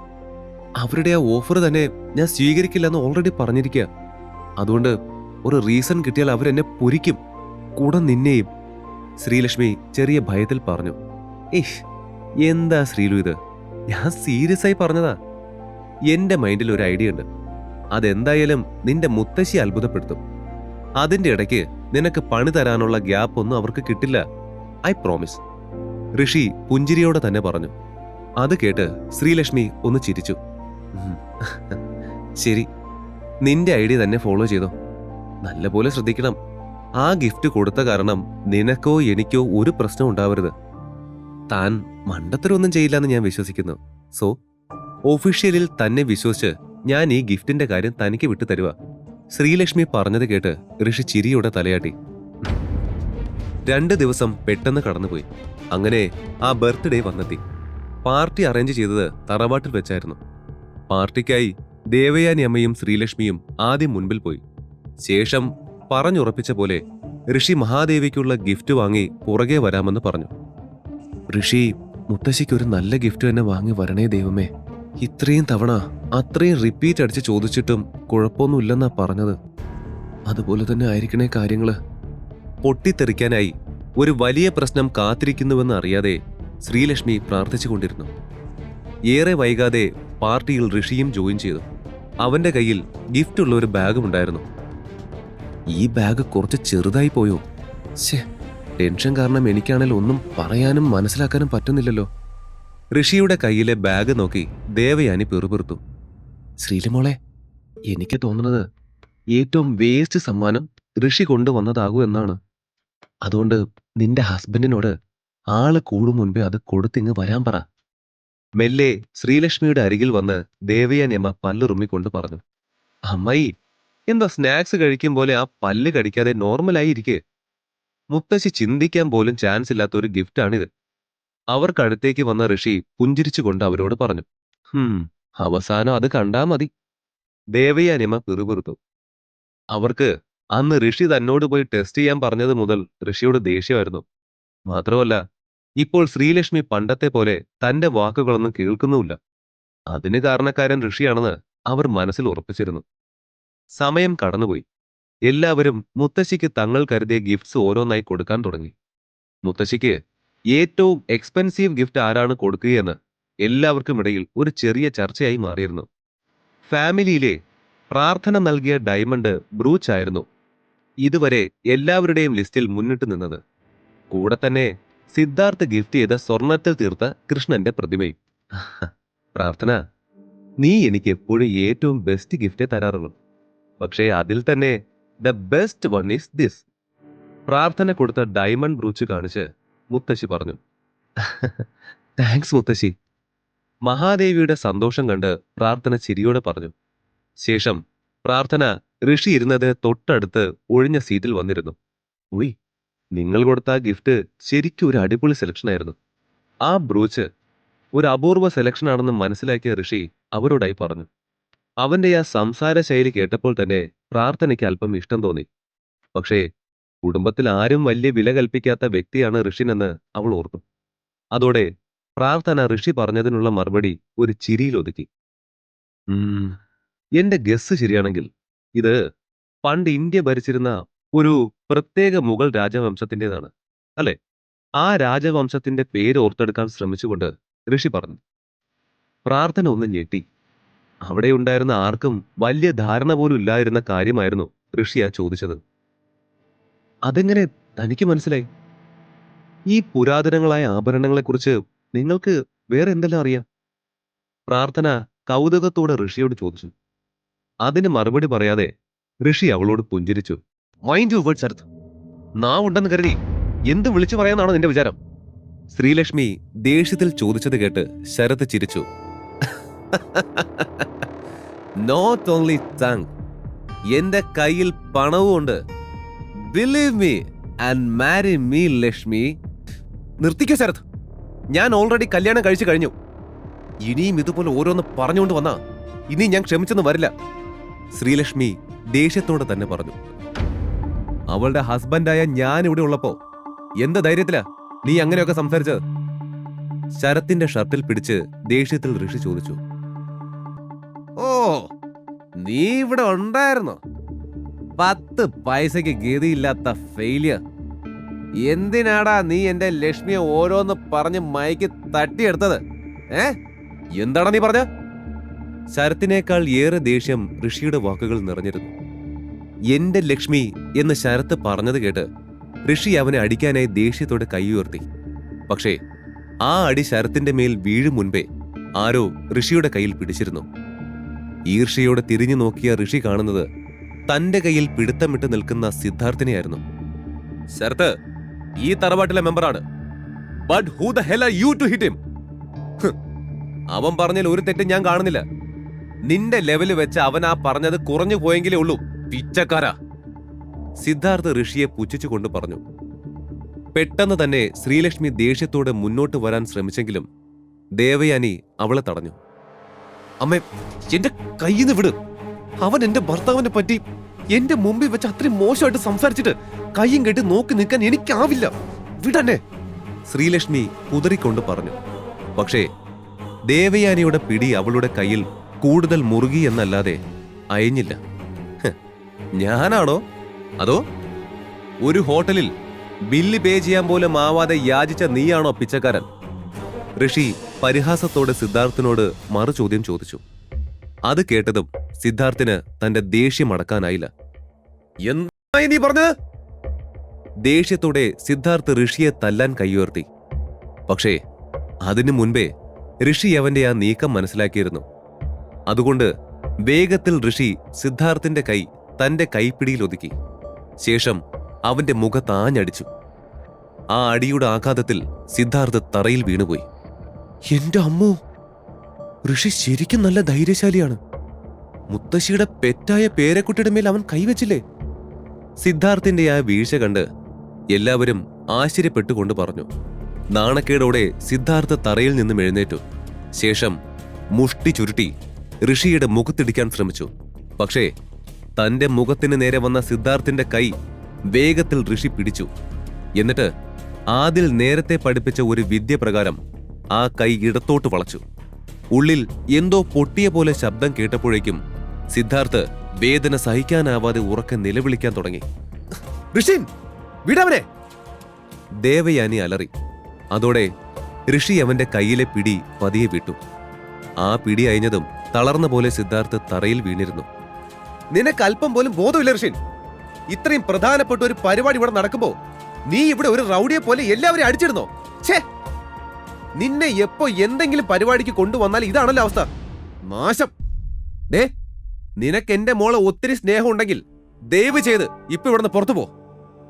അവർ ആക്രോശത്തോടെ അലറി. എന്താ അമ്മ ഈ പറയുന്നേ? ദേവയാനി അമ്മയുടെ പെട്ടെന്നുള്ള മാറ്റം മനസ്സിലാവാതെ ശ്രീലക്ഷ്മി അവർക്കടുത്തേക്ക് വരാൻ ശ്രമിച്ചതും ഋഷി അവളെ കൈ കാണിച്ച് അവളെ തടഞ്ഞു. സംഭവിച്ചതെല്ലാം അമ്മയും കണ്ടതല്ലേ, എന്നിട്ടും എന്നെ കുറ്റപ്പെടുത്തിക്കൊണ്ടിരിക്കുന്ന എന്തിനാ? അടക്കി പിടിച്ച ദേഷ്യത്തോടെ ഋഷി ദേവയാനിയോട് ചോദിച്ചു. കാരണം നീയാണ് തെറ്റുകാരൻ. ഞങ്ങളുടെ ഈ ഫാമിലിയിലെ ആരും അല്ലാത്ത നീ മാത്രമാണ് തെറ്റുകാരൻ. ദേവയാനി അമ്മ അലറിയത് കേട്ട് ഋഷി പല്ലുറുമി. ഒക്കെ ഞാൻ സമ്മതിച്ചു, ഞാൻ തെറ്റുകാരനാണ്. ഈ ഫാമിലിയിലുള്ള ആരുമല്ല. പക്ഷേ നിങ്ങൾ ഫാമിലി എന്ന് പിന്നെയും പറയുന്നോണ്ട് ചോദിക്കുക, ഈ ഫാമിലി നിങ്ങൾക്ക് എന്തെങ്കിലും റെസ്പെക്റ്റും വാല്യൂം തന്നിട്ടുണ്ടോ? ഋഷി ദേഷ്യത്തോട് അവരോട് ചോദിച്ചു. അത് ചോദിക്കാൻ നീ ആരാ? ഉറക്കെയുള്ള ആ ശബ്ദം കേട്ട് എല്ലാവരും തിരിഞ്ഞു നോക്കി. നോക്കിയപ്പോൾ കണ്ടത് ദേഷ്യത്തോടെ നിൽക്കുന്ന മഹാദേവിയായിരുന്നു. നിനക്ക് എത്ര ധൈര്യം ഉണ്ടടാ എന്റെ കൺമുമ്പിലിട്ട് എന്റെ കുഞ്ഞിനെ തല്ലി ചതയ്ക്കാൻ? മഹാദേവിയുടെ കനത്ത ശബ്ദത്തിൽ അവിടെ മാകെ നിശ്ചലമായി. നിങ്ങൾ എന്റെ നേർക്കല്ല ചാടേണ്ടത്, കൊച്ചുമോനെ ഒന്ന് അടക്കി നിർത്താൻ നോക്ക്. ഋഷിയുടെ ദേഷ്യം നിറഞ്ഞ ആ മറുപടി കേട്ട് മഹാദേവി വിറച്ചു. പട്ടിയെ തല്ലും പോലെ എന്റെ പേരക്കുട്ടിയെ എന്റെ മുമ്പിലിട്ട് തല്ലിയിട്ട് ഇപ്പോ എന്റെ നേരെ ശബ്ദം ഉയർത്താൻ മാത്രം ആരാ നീ? നീ എന്നാ അത്രയും വലിയ ആളായത്? അവന്റെ അടുത്ത് തെറ്റ് പറ്റിയെന്ന് കരുതി അവനെ തല്ലാനും അപമാനിക്കാനുള്ള റൈറ്റ്സ് നിനക്കാരാ തന്നത്? അതും എന്റെ കൺമുമ്പിൽ വെച്ച്. മുത്തശ്ശി ദേഷ്യത്തിൽ അലറിക്കൊണ്ടിരുന്നു. കണ്ണുരുട്ടി പേടിപ്പിക്കുന്നോ? എടാ, ഞങ്ങളുടെ കുടുംബത്തിൽ വെറും ഒരു ആശ്രിതനെ പോലെ കഴിഞ്ഞ നിനക്ക് എത്ര ധൈര്യമുണ്ട് എനിക്ക് നേരെ കണ്ണുരുട്ടാൻ? ഞാൻ നിൽക്കേ എന്റെ കുഞ്ഞിനെ തല്ലി ചതച്ചത് ചോദിച്ച എന്നോട് കണ്ണുരുട്ടാൻ മാത്രം അഹങ്കാരിയായോ നീ? സ്വന്തം കുടുംബത്തിൽ നിന്ന് പോലും പുറത്താക്കിയ നിന്നെ ഇത്രയും കാലം നോക്കിയതിന് തന്ന കൂലിയാവും അല്ലേ? ഏതായാലും കൊള്ളാം. തന്നെ തുറിച്ചു നോക്കി നിന്ന ഋഷിയോട് മഹാദേവി പറഞ്ഞു, എക്സ്ക്യൂസ് മീ, കണ്ണുരുട്ടിയത് അവിടെ നിൽക്കട്ടെ, ബട്ട് അത് കഴിഞ്ഞെന്താ പറഞ്ഞത്? ഞാൻ നിങ്ങളുടെ ചെലവിലായിരുന്നോ? മിസ്സിസ് മഹാദേവി, നിങ്ങൾ ആരാണെന്നാ നിങ്ങളുടെ വിചാരം? നിങ്ങൾ എല്ലാവരും ഭയക്കുന്നുണ്ടാകാം, പക്ഷേ എനിക്കാ പേടിയില്ല. ഇത് എന്റെ ഭാര്യയും അമ്മായിയാണ് പറയുന്നതെങ്കിൽ ഞാൻ കേൾക്കാം. ഋഷി ഉറക്കെ പറഞ്ഞ മറുപടി കേട്ട് പെട്ടെന്ന് മഹാദേവിക്ക് ഒന്നും മറുത്തു പറയാനില്ലാത്ത അവസ്ഥയായിരുന്നു. ഉറച്ച ഋഷിയുടെ സംസാരം കേട്ട ശ്രീലക്ഷ്മിക്ക് താൻ 2 വർഷം മുൻപ് കണ്ട ഋഷിയെ വീണ്ടും കണ്ടതുപോലെ തോന്നി. ഇങ്ങനെയായിരുന്നു അവൻ. എപ്പോഴും മാന്യനായിരുന്നെങ്കിലും ന്യായമായ കാര്യങ്ങൾ മാത്രം സംസാരിച്ചിരുന്ന വ്യക്തി. കുറെ കാലങ്ങൾക്ക് ശേഷം ഇപ്പോൾ അവൻ ധൈര്യത്തോടെ പറയുന്നത് കേൾക്കെ ശ്രീലക്ഷ്മിക്ക് എന്തോ വല്ലാത്ത സന്തോഷം തോന്നി. 10 പൈസയ്ക്ക് ഗതിയില്ലെങ്കിലും നിന്റെ അഹങ്കാരത്തിന് ഒരു കുറവില്ലല്ലോടാ, നാണമില്ലാത്തവനെ. എന്തിനാ നീ ഇപ്പൊ ഇവിടേക്ക് വലിഞ്ഞു കയറി വന്നത്? എന്നെ തല്ലാനോ? മഹാദേവി മിണ്ടുന്നില്ലെന്ന് കണ്ട് ഇടയ്ക്ക് കയറി സിദ്ധാർത്ഥ് സംസാരിച്ചു. അത് കേട്ട് ഋഷി പല്ലുറുമി ദേഷ്യത്തോടെ അവനെ നോക്കി. ഋഷിക്ക് വീണ്ടും അവനെ 2 പൊട്ടിക്കാൻ തോന്നി. പക്ഷേ ശ്രീലക്ഷ്മിയുടെ മുഖത്ത് നിഴലിച്ച പരിഭ്രമം കാണേ ഋഷി അത് വേണ്ടെന്ന് കരുതി. പല്ലെറുമുന്നത് കണ്ടോ? സിദ്ധു പറഞ്ഞ പോലെ നയാ പൈസയ്ക്ക് ഗതിയില്ലെങ്കിലും അവന്റെ അഹങ്കാരം നോക്കിക്കേ. മഹാദേവി ദേഷ്യത്തിൽ തന്നെ ഞൊടിഞ്ഞു. നിർത്തിക്കോ മിസ് മഹാദേവി, ഇങ്ങനെ ഗതിയില്ലാത്തവനെന്ന് നിങ്ങൾ ആവർത്തിച്ചെന്നെ വിളിക്കുന്നതിന് കാലം നിങ്ങളോട് ചോദിക്കും. I swear. ഋഷിയുടെ ആ ശബ്ദത്തിൽ വല്ലാത്തൊരു ആത്മവിശ്വാസം നിറഞ്ഞിരുന്നു. അവന്റെ ആ മറുപടി കേൾക്കെ എല്ലാവരുടെയും കണ്ണുതള്ളി. ആദ്യമായായിരുന്നു മഹാദേവിയോട് ഒരാൾ എതിർത്ത് പോലും സംസാരിക്കാൻ ധൈര്യം കാണിക്കുന്നത്. ഈ നിൽക്കുന്ന സിദ്ധാർത്ഥ് എത്ര തെറ്റ് ചെയ്താലും നിങ്ങളുടെ കൊച്ചുമോനായിട്ട് നിങ്ങൾ പൊറുക്കുമല്ലോ. എന്നിട്ടത് മറ്റാരുടെയെങ്കിലും തലയിലോട്ട് വെക്കുന്നതിനാ? അതെല്ലാം പോട്ടെ, നിങ്ങൾ എന്റെ തെറ്റ് മുഴുവൻ എണ്ണിപ്പറക്കി പറയുന്നുണ്ടല്ലോ. നിങ്ങൾ ചെയ്യുന്ന എല്ലാം ശരിയാണോ? ഒരേ കുടുംബത്തിൽപ്പെട്ടവരെ പല കണ്ണുകളിലൂടെ കാണുന്ന ഈ സ്വഭാവം നല്ലതാണോ? ചിലരെ തലയിലും ഒക്കത്തും കയറ്റി വയ്ക്കും, മറ്റുള്ളവരെ തറയിലിട്ട് ചവിട്ടി തേക്കും. ഋഷി അത് പറഞ്ഞു കേട്ടപ്പോൾ മഹാദേവി ആകെ ദേഷ്യം കൊണ്ട് വിറച്ചു. അവൻ പറയുന്നതെല്ലാം ശരിയാണെങ്കിലും അത് അംഗീകരിക്കാൻ അവരുടെ ഈഗോ അവരെ അനുവദിച്ചില്ല. നിർത്ത് ഋഷി! ഇത്തവണ മഹാദേവിക്ക് പകരം ഉയർന്നത് ദേവയാനിയുടെ ശബ്ദമായിരുന്നു. മുത്തശ്ശിയോട് നീ എന്തിനാ എതിർത്ത് സംസാരിക്കുന്നത്? അവര് പറയുന്നത് എന്തോ അത് കേൾക്കാൻ നീ ബാധ്യസ്ഥനാണ്. ദേവയാനി ഗൗരവം വിടാതെ പറഞ്ഞു. അമ്മേ! അതുവരെ നിശബ്ദയായി നിന്ന ശ്രീലക്ഷ്മി ദേവയാനിയുടെ സംസാരം കേട്ട് അവരെ വിളിച്ചു. അവൾ ദയനീയമായി ഋഷിയെ നോക്കുന്നുണ്ടായിരുന്നു.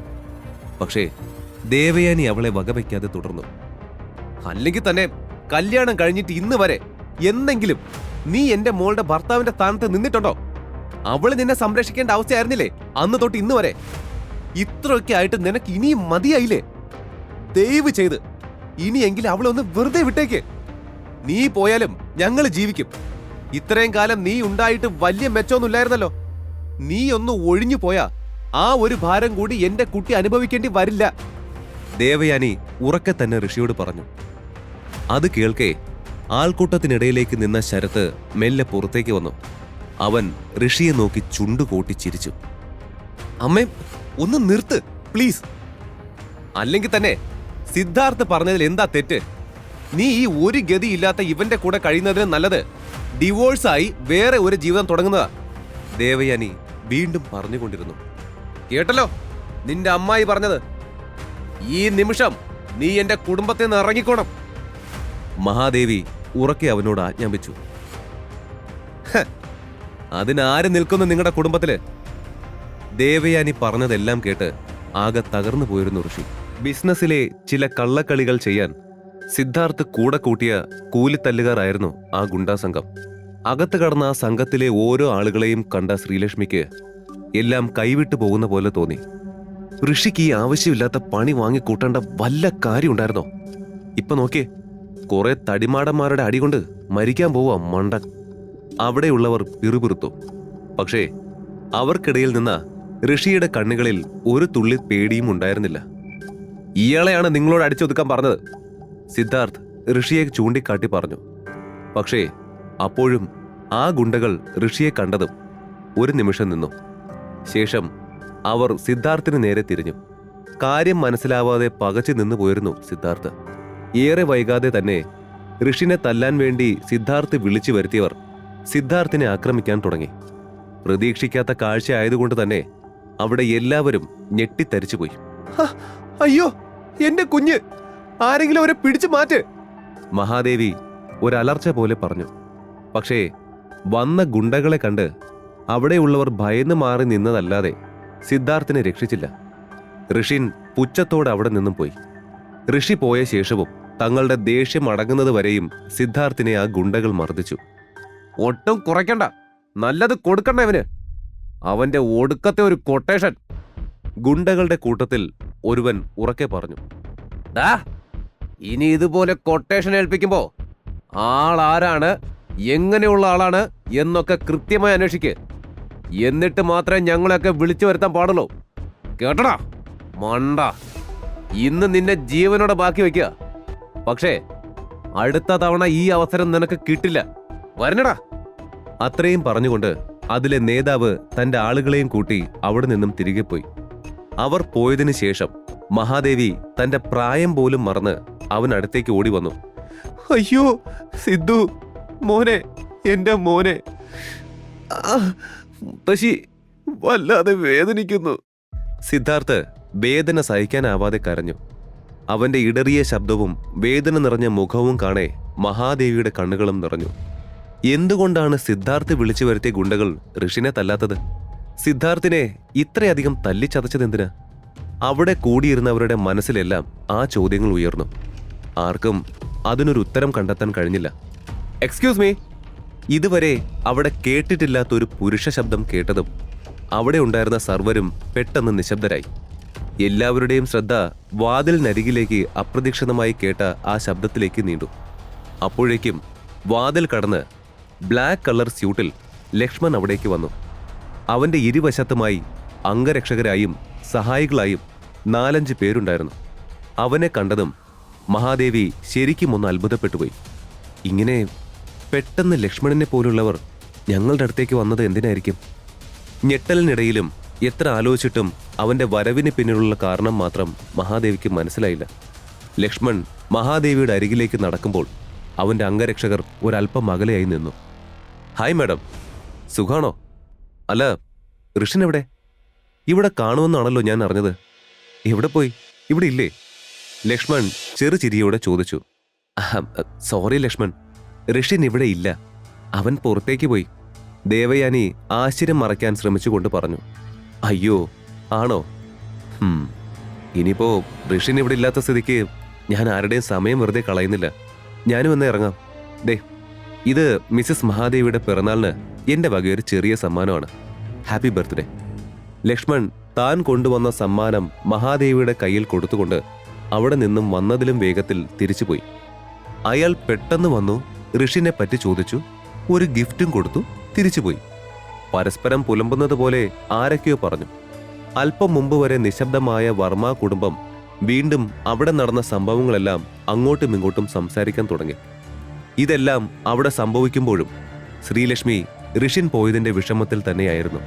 അതുകൊണ്ട് തന്നെ ഇവിടെ നടക്കുന്നതൊന്നും അവൾ അറിഞ്ഞില്ല. അപ്പോഴേക്കും ഒരു കുട്ടി അങ്ങോട്ടേക്ക് പെട്ടെന്ന് ഓടി വന്ന് പറഞ്ഞു, മുത്തശ്ശി, മൾട്ടിനാഷണൽ കമ്പനിയുടെ ഉടമ ഒലിവിയ മാഡം വന്നിട്ടുണ്ട്. വീണ്ടും ഒരു ഞെട്ടലോടെ എല്ലാവരും പരസ്പരം നോക്കി. അവിടെ പലരും ആ കമ്പനിയെക്കുറിച്ച് കേട്ടിട്ടുണ്ട്. അത്രയും വലിയൊരു VIP എന്താ പെട്ടെന്ന് വന്നതെന്ന് അറിയേ അവർക്കെല്ലാവർക്കും ആശ്ചര്യം തോന്നി. ഇപ്പോ മിസ്റ്റർ ലക്ഷ്മൺ രവി വന്നു പോയതേ ഉള്ളൂ. അപ്പോഴേക്കും അടുത്തയാളെത്തി, അതും ഒലിവിയ മാഡത്തെ പോലൊരാൾ. നമ്മുടെ മുത്തശ്ശി ശരിക്കും സ്റ്റാർ ആയോ, അതോ മുത്തശ്ശിയുടെ ഏതെങ്കിലും ഒരു വീഡിയോ വൈറലായോ? വിളിക്കാതെ പോലും എത്രയെത്ര ആളുകളാ ഇവിടേക്ക് വരുന്നത്. കുറച്ച് നിമിഷങ്ങൾ കൊണ്ട് അവിടെ അരങ്ങേറുന്ന സംഭവങ്ങൾ ഒന്നും അവർക്കാർക്കും വിശ്വസിക്കാനായില്ല. എല്ലാം വളരെ പെട്ടെന്ന് സംഭവിക്കുകയായിരുന്നു. മഹാദേവി വർമ്മ ഒരിക്കലും ഒലിവിയെ നേരിട്ട് കണ്ടിട്ടില്ല. അങ്ങനെയുള്ളപ്പോൾ അവൾ തന്നെ തേടി വരുന്നതറിയേ അവർ ശരിക്കും അത്ഭുതപ്പെട്ടു. Hello madam. ഒലിവിയ അകത്തേക്ക് പ്രവേശിച്ച് മഹാദേവിക്ക് അടുത്തേക്ക് നടന്നുകൊണ്ട് വിളിച്ചു. ഒരു ഡസനിലധികം അംഗരക്ഷകരും അവർക്ക് പിന്നാലെയുണ്ടായിരുന്നു. അയ്യോ, അത് കണ്ടില്ലേ, ഒരുപാട് ബോഡി ഗാർഡ്സ് ഉണ്ട്. ശരിക്കും വലിയ പുള്ളി തന്നെയാ ഈ ഒലിവിയ. വർമാസ് ഫാമിലിയുടെ കൂട്ടത്തിൽ ഒരാൾ മറ്റൊരാളോട് പറഞ്ഞു. ഓ, താങ്കളെന്റെ പിറന്നാളിന് ഇവിടെ എത്തിയതും എനിക്ക് അതിയായ സന്തോഷമുണ്ട് ഒലിവിയ. നിങ്ങളെപ്പറ്റി ഒരുപാട് ഞാൻ കേട്ടിട്ടുണ്ട്. ഒലിവിയയുടെ സ്ഥാനവും സാമ്പത്തികവും അറിഞ്ഞു വെച്ചുകൊണ്ട് മഹാദേവി അവളോട് വളരെ സ്നേഹത്തോടെ സംസാരിച്ചു. ഓ, സന്തോഷം മുത്തശ്ശി. അല്ല, ഋഷിനെവിടെ? അവനിവിടെ ഉണ്ടോ? മുത്തശ്ശി പറയുന്നതിൽ പകുതിയും ശ്രദ്ധ കൊടുക്കാതെ അവൾ ചുറ്റും തിരഞ്ഞു നോക്കിക്കൊണ്ട് ചോദിച്ചു. അത് കേട്ടതും ശ്രീലക്ഷ്മി തന്റെ ചിന്തകളിൽ നിന്നും ഉണർന്നുകൊണ്ട് പുരികം ചുളിച്ചുകൊണ്ട് മുത്തശ്ശിയോട് സംസാരിക്കുന്ന ഒലിവിയെ നോക്കി. ഋഷിനോ? അതെന്താ ഇവിടെ വരുന്നവരെല്ലാം അവനെക്കുറിച്ച് ചോദിക്കുന്നത്? ഇവിടെ ശരിക്കും എന്താ നടക്കുന്നത്? ആകെ അമ്പരപ്പോടെ മുത്തശ്ശി ആരോടൊന്നില്ലാതെ പതിയെ പറഞ്ഞു. സോറി ഒലിവിയ, ഋഷിൻ ഇവിടെ നിന്നും പോയിട്ട് കുറച്ചു നേരമായി. അവർ സ്വയം നിയന്ത്രിച്ചുകൊണ്ട് അവളെ നോക്കി ഒരു ചിരി വരുത്താൻ ശ്രമിച്ചു. ഓ, ഋഷിൻ പോയോ? അവനിവിടെ ഇല്ലെങ്കിൽ പിന്നെ ഞാനായി നിങ്ങളുടെ ആരുടെയും സമയം പാഴാക്കി കളയുന്നില്ല. By the way, happy birthday. അത് പറയുന്നതിനൊപ്പം തന്നെ അവൾ അവരുടെ കയ്യിലേക്ക് ഒരു സമ്മാന പൊതി വെച്ചു കൊടുത്തു. എങ്കിൽ ഞാൻ ഉറങ്ങട്ടെ, അവനെ ഞാൻ പിന്നെ വിളിച്ചോളാം. Once again happy birthday. ലക്ഷ്മണിനെ പോലെ തന്നെ ഋഷിൻ അവിടെ ഇല്ലെന്നറിഞ്ഞതും സമ്മാനവും അവർക്ക് കൊടുത്ത് മിന്നൽ വേഗത്തിൽ അവളും പോയി. അയ്യോ, എനിക്ക് വയ്യ. എനിക്കിങ്ങനെ ഇതൊക്കെ കാണാൻ വയ്യ. എന്തിനാ ഈ VIP-കളൊക്കെ ഋഷിനെ തിരക്കുന്നത്? കൂട്ടത്തിൽ ആരോ സംശയത്തോടെ ചോദിച്ചു. അവന് മാത്രമല്ല, അവിടെയുണ്ടായിരുന്ന കുടുംബാംഗങ്ങൾക്കെല്ലാം അതേ ചോദ്യം തന്നെയേ മനസ്സിലുണ്ടായിരുന്നുള്ളൂ. ഉഫ്, ഒന്നും മിണ്ടാതിരിക്കാവല്ല. സിദ്ധാർത്ഥനെ ഹോസ്പിറ്റലിൽ കൊണ്ടുപോകണം. കൂടെ ആ ഋഷിൻ എവിടെയാണെങ്കിലും അവനെ അന്വേഷിച്ച് ഇവിടെ എന്റെ മുമ്പിൽ കൊണ്ടുവന്നിരിക്കണം. മഹാദേവി ആജ്ഞാപിച്ചു. ശ്രീലക്ഷ്മി ഒരു നിമിഷം പോലും പാഴാക്കാതെ ആദ്യം തന്നെ പുറത്തേക്കിറങ്ങി. ശേഷം അവൾ വേഗം ഫോൺ എടുത്ത് ഋഷിന്റെ നമ്പർ ഡയൽ ചെയ്തു. നേരത്തെ നടന്ന സംഭവങ്ങൾ കാരണം തന്റെ കോൾ കാണുമ്പോൾ ദേഷ്യത്തിൽ ഫോൺ കട്ട് ചെയ്യുമോ എന്ന് അവൾ ഭയന്നു. എന്നാൽ 4ാമത്തെ റിംഗിൽ ഋഷിൻ ഫോൺ എടുത്തു. ഋഷി എവിടെയാ? ശ്രീലക്ഷ്മി വെപ്രാളത്തോടെ ചോദിച്ചു. ശ്രീലക്ഷ്മി, ഞാൻ വീട്ടിലേക്ക് പോവാ. നീ ഒന്നും ഓർത്തും വിഷമിക്കണ്ട. ഇനി ഞാൻ അവിടെ ഒരു ശല്യമാവില്ല. എന്റെ സാധനങ്ങളെടുത്ത് ഞാൻ ഉടനെ ഇവിടെ നിന്ന് പോവും. അവന്റെ ശബ്ദത്തിൽ വല്ലാത്ത നിർവികാരത അനുഭവപ്പെട്ടു. ഇല്ല, നീ എങ്ങോട്ടും പോകണ്ട. പ്ലീസ് ഋഷി, എനിക്ക് വേണ്ടി കുറച്ചു നേരം വെയിറ്റ് ചെയ്യ്. അവൾ അപേക്ഷിക്കുന്നത് പോലെ ചോദിച്ചു. കാർ എടുക്കാത്തത് കൊണ്ട് അവനോട് സംസാരിക്കുമ്പോൾ തന്നെ അവൾ ഒരു ടാക്സി നിർത്തി അതിൽ കയറിയിരുന്നു. അതേസമയം കാർ പാർക്കിങ്ങിൽ അവളെ കാത്തു നിന്ന ശരത്ത് അവൾ ടാക്സിയിൽ കയറുന്നത് കണ്ടു. അത് കണ്ടതും അവൻ ഒന്നും മിണ്ടാതെ അവളെ പിന്തുടരാൻ തുടങ്ങി. അവന്റെ മുഖത്ത് അപ്പോൾ ഒരു ക്രൂരമായ പുഞ്ചിരിയുണ്ടായിരുന്നു. നേരെ തന്റെ വീട്ടിലേക്ക് പോയ ശ്രീലക്ഷ്മി അവിടെ കിടക്കുന്ന ശരത്തിന്റെ കാറ് കണ്ട് അക്ഷരാർത്ഥത്തിൽ ഞെട്ടിയിരുന്നു. ഇന്ന് നടന്ന എല്ലാ പ്രശ്നങ്ങൾക്കും കാരണം ഇവൻ ഒറ്റ ഒരുത്തനാ. പക്ഷേ അവസാനം എല്ലാവരും ഋഷിയെ കുറ്റപ്പെടുത്തി. പാവൻ ഋഷി എന്ത് വിഷമിച്ചു കാണും. എല്ലാവരും കൂടെ ആ പാവത്തിനെ എപ്പോഴും ഇങ്ങനെ. തന്റെ ചിന്തകൾ പൂർത്തിയാക്കാതെ ദേഷ്യത്തോടെ ശ്രീലക്ഷ്മി ടാക്സിയിൽ നിന്നും അവനെ തുറച്ചു നോക്കിക്കൊണ്ടിറങ്ങി. അവൾ ടാക്സി ഡ്രൈവർക്ക് പണം കൊടുത്ത് തിരിഞ്ഞതും ശരത്ത് വേഗം അവളുടെ അരികിലേക്ക് വന്ന് കയ്യിൽ പിടിച്ചു. എന്ത് പറ്റി ലക്ഷ്മി? നീ എന്താ ഇവിടെ ചെയ്യുന്നത്? നീ ഇവിടെ എന്തേലും മറന്നോ? അതോ വീട്ടിൽ ഒളിപ്പിച്ചത് വല്ലതും എടുക്കാൻ വന്നതാണോ? അവന്റെ ആ ചോദ്യം കേൾക്കേ അവൾ ആകെ അമ്പരന്നു. ശരത്തിന്റെ വിചിത്രമായ പെരുമാറ്റത്തെ അവൾ അത്ഭുതത്തോടെയും ഞെട്ടലോടെയും നോക്കിക്കണ്ടു. തന്റെ കൈകളിൽ ഒന്ന് തൊടാൻ പോലും അവൾ ഇന്ന് വരെ അവനെ അനുവദിച്ചിട്ടില്ല. പക്ഷേ ഇന്ന് അവൻ അനുവാദം പോലും ഇല്ലാതെ തന്റെ കയ്യിൽ ബലമായി പിടിച്ചു. അവന്റെ വികാരങ്ങളെ മറയ്ക്കാൻ ശ്രമിക്കുന്ന മുഖവും അവളുടെ ശരീരത്തെ ആകമാനം ഒഴിയുന്ന അവന്റെ കണ്ണുകളും അവൾക്ക് അരോചകമായി തോന്നി. ഈ കാറിന്റെ ലോക്ക് തുറക്ക് ശരത്ത്. അപ്പോഴേക്കും കാർ സ്റ്റാർട്ട് ചെയ്ത ശരത്ത് അകത്ത് നിന്ന് കാറിന്റെ വാതിൽ ആരും തുറക്കാതിരിക്കാൻ സെന്റർ ലോക്ക് ഇട്ടു. സോറി മോളെ, എനിക്ക് നഷ്ടപ്പെട്ടതെല്ലാം തിരിച്ചു പിടിക്കാൻ ഇപ്പോൾ ഉള്ള ഒരേ ഒരു തുറുപ്പ് ചീട്ട് നീയാ. അങ്ങനെയുള്ളപ്പോ നിന്നെ ഇങ്ങനെ കയ്യിൽ കിട്ടിയിട്ട് ഞാൻ വെറുതെ കളയുമെന്ന് തോന്നുന്നുണ്ടോ? എന്റെ കളി ആരംഭിക്കാൻ പോകുന്നതേ ഉള്ളൂ. എത്ര വർഷമായി ഞാൻ നിന്റെ പിന്നാലെ നടക്കുക. നീ എന്നെ എപ്പോഴെങ്കിലും ഒന്ന് തിരിഞ്ഞു നോക്കിയോ? എത്ര നാളാണ് ഞാൻ നിന്നെക്കുറിച്ച് ചിന്തിച്ച് ഉറക്കമില്ലാത്ത രാത്രികൾ കഴിച്ചു കൂട്ടിയത്, അറിയോ നിനക്ക്? ഏതായാലും കഴിഞ്ഞതൊന്നും പറഞ്ഞിട്ട് ഇനി കാര്യമില്ലല്ലോ. ഞാൻ ശരിക്കും എന്താണെന്നും ആരാണെന്നും നീയൊക്കെ അറിയാൻ പോണതേ ഉള്ളൂ. അവൻ ഒരു വക്രമായ പുഞ്ചിരിയോടെ പറഞ്ഞു. അപ്പോഴാണ് ദേവയാനിക്ക് തനിക്ക് തെറ്റുപറ്റിയോ എന്ന ചിന്ത വന്നത്. എന്താ ശരത്, നീ ഇങ്ങനെയൊക്കെ സംസാരിക്കുന്ന? നല്ലവനെ പോലെ ഇത്രയും നാളും ഞങ്ങളുടെ മുമ്പിൽ നിന്നത് വെറുതെ ആയിരുന്നോ? എന്റെ മോള് നിനക്ക് തുറുപ്പ് ചീട്ടാണെന്നോ? എന്റെ കൺമുമ്പിൽ വെച്ച് എന്നെ എന്റെ മോള് നീ ഭീഷണിപ്പെടുത്തുന്നോ? ദേവയാനിയുടെ വാക്കുകൾ കേട്ട് ശരത്ത് പുറകിലേക്ക് തിരിഞ്ഞ് അവരോട് ക്രൂരമായി പുഞ്ചിരിച്ചു. അയ്യോ ആന്റി, ഇനിയും എന്റെ സ്വഭാവം നിങ്ങൾക്ക് മനസ്സിലായില്ലേ? സത്യത്തിൽ എന്റെ പ്ലാൻ എല്ലാം നടക്കാൻ ഇപ്പോ എനിക്ക് സഹായമായത് നിങ്ങളാണ്. അതിന് എനിക്ക് നിങ്ങളോട് ഒരുപാട് നന്ദിയുണ്ട്. വെറുതെ ഇരുന്നാൽ ഇനി ഒന്നും നടക്കില്ലെന്ന് എനിക്ക് ഉറപ്പായി. അതാ ഞാൻ തന്നെ ഇനി കാര്യങ്ങൾ സ്പീഡായി ചെയ്യാമെന്ന് കരുതിയത്. ശരത്ത് അതേ ഭാവത്തിൽ പറഞ്ഞു.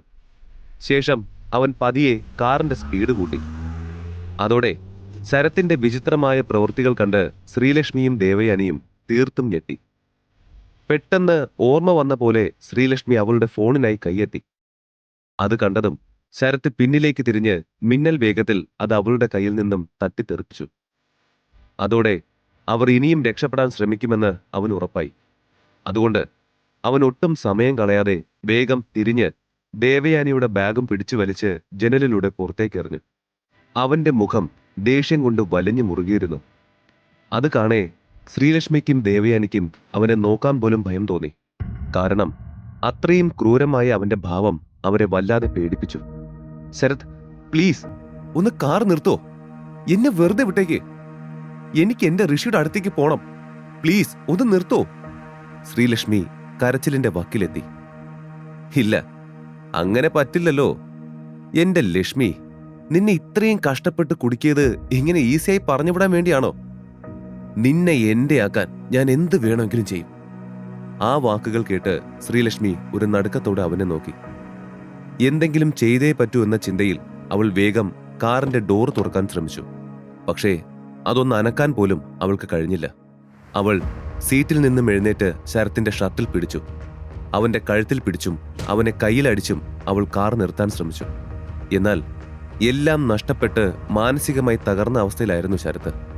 പൊതുവെ ഇനി ഒന്നും നഷ്ടപ്പെടാനില്ലാത്തവർക്ക് ലഭിക്കുന്ന ഒരുതരം കരുത്തുണ്ടല്ലോ, അത് ശരത്തിനുണ്ടായിരുന്നു.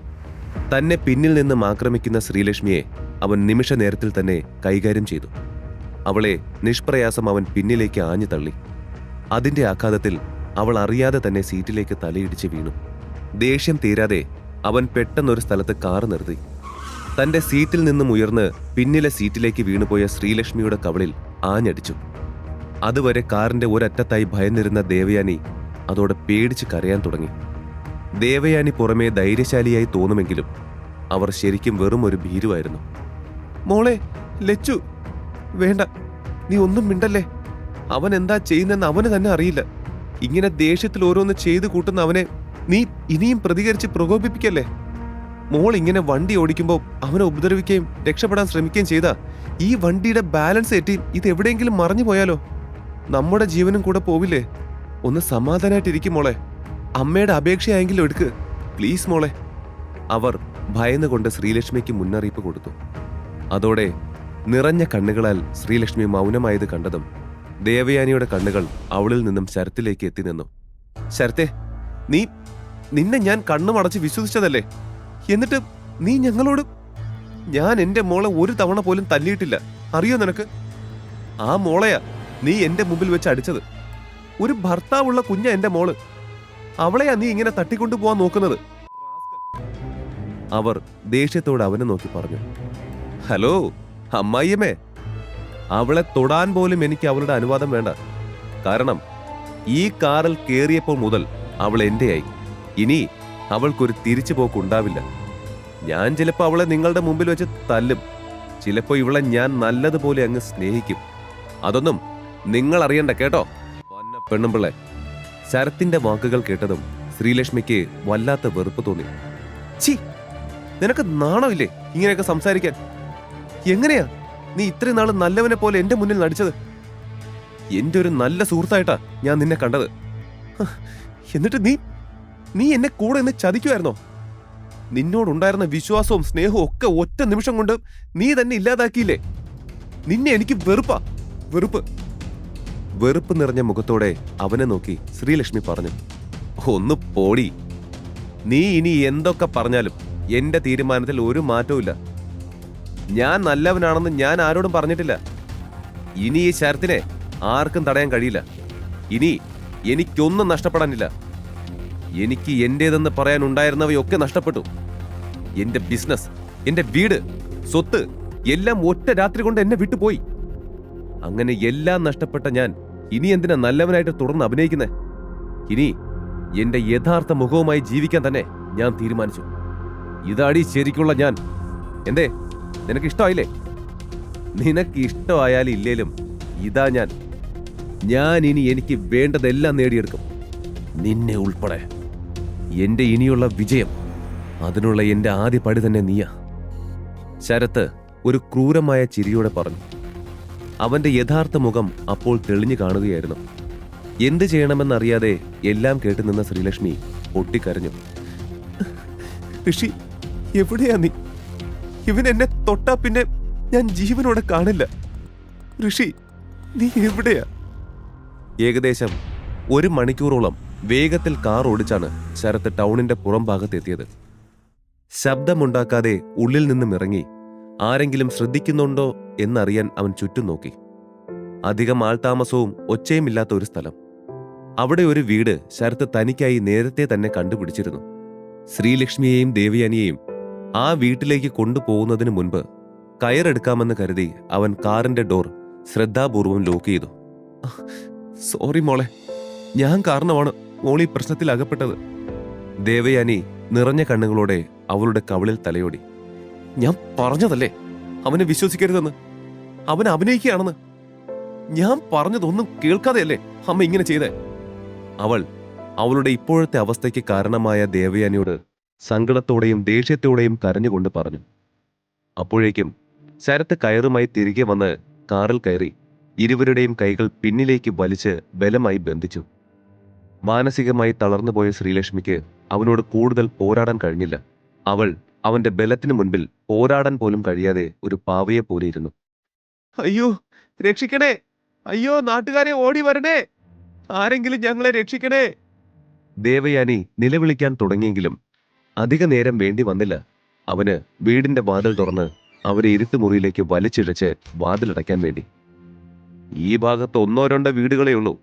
പിന്നെ ഈ വീടിന്റെ എതിർവശത്തുള്ള വീട് കണ്ടിട്ടാണ് നിലവിളിച്ചതെങ്കിലും വെറുതെ ആയിപ്പോയി അമ്മായിയമ്മേ.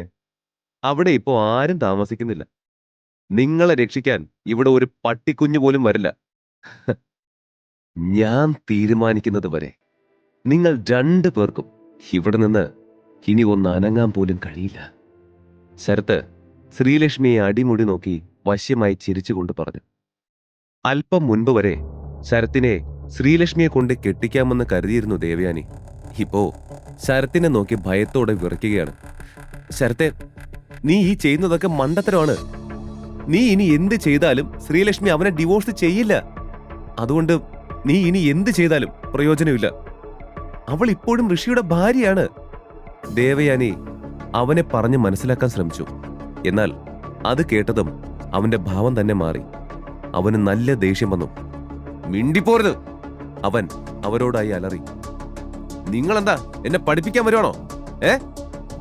ഇനി നിന്റെ ശബ്ദം ഇവിടെ കേട്ടുപോരുത്! അവൻ അവരെ നോക്കി ചൂണ്ടുവിരൽ കൊണ്ട് മിണ്ടരുതെന്ന് ആംഗ്യം കാണിച്ചു. ഇപ്പൊ തന്നെ ഞാൻ ഭ്രാന്ത് പിടിച്ച അവസ്ഥയിലാ. അവരുടെ കോപ്പിലൊരു ക്ലാസ്.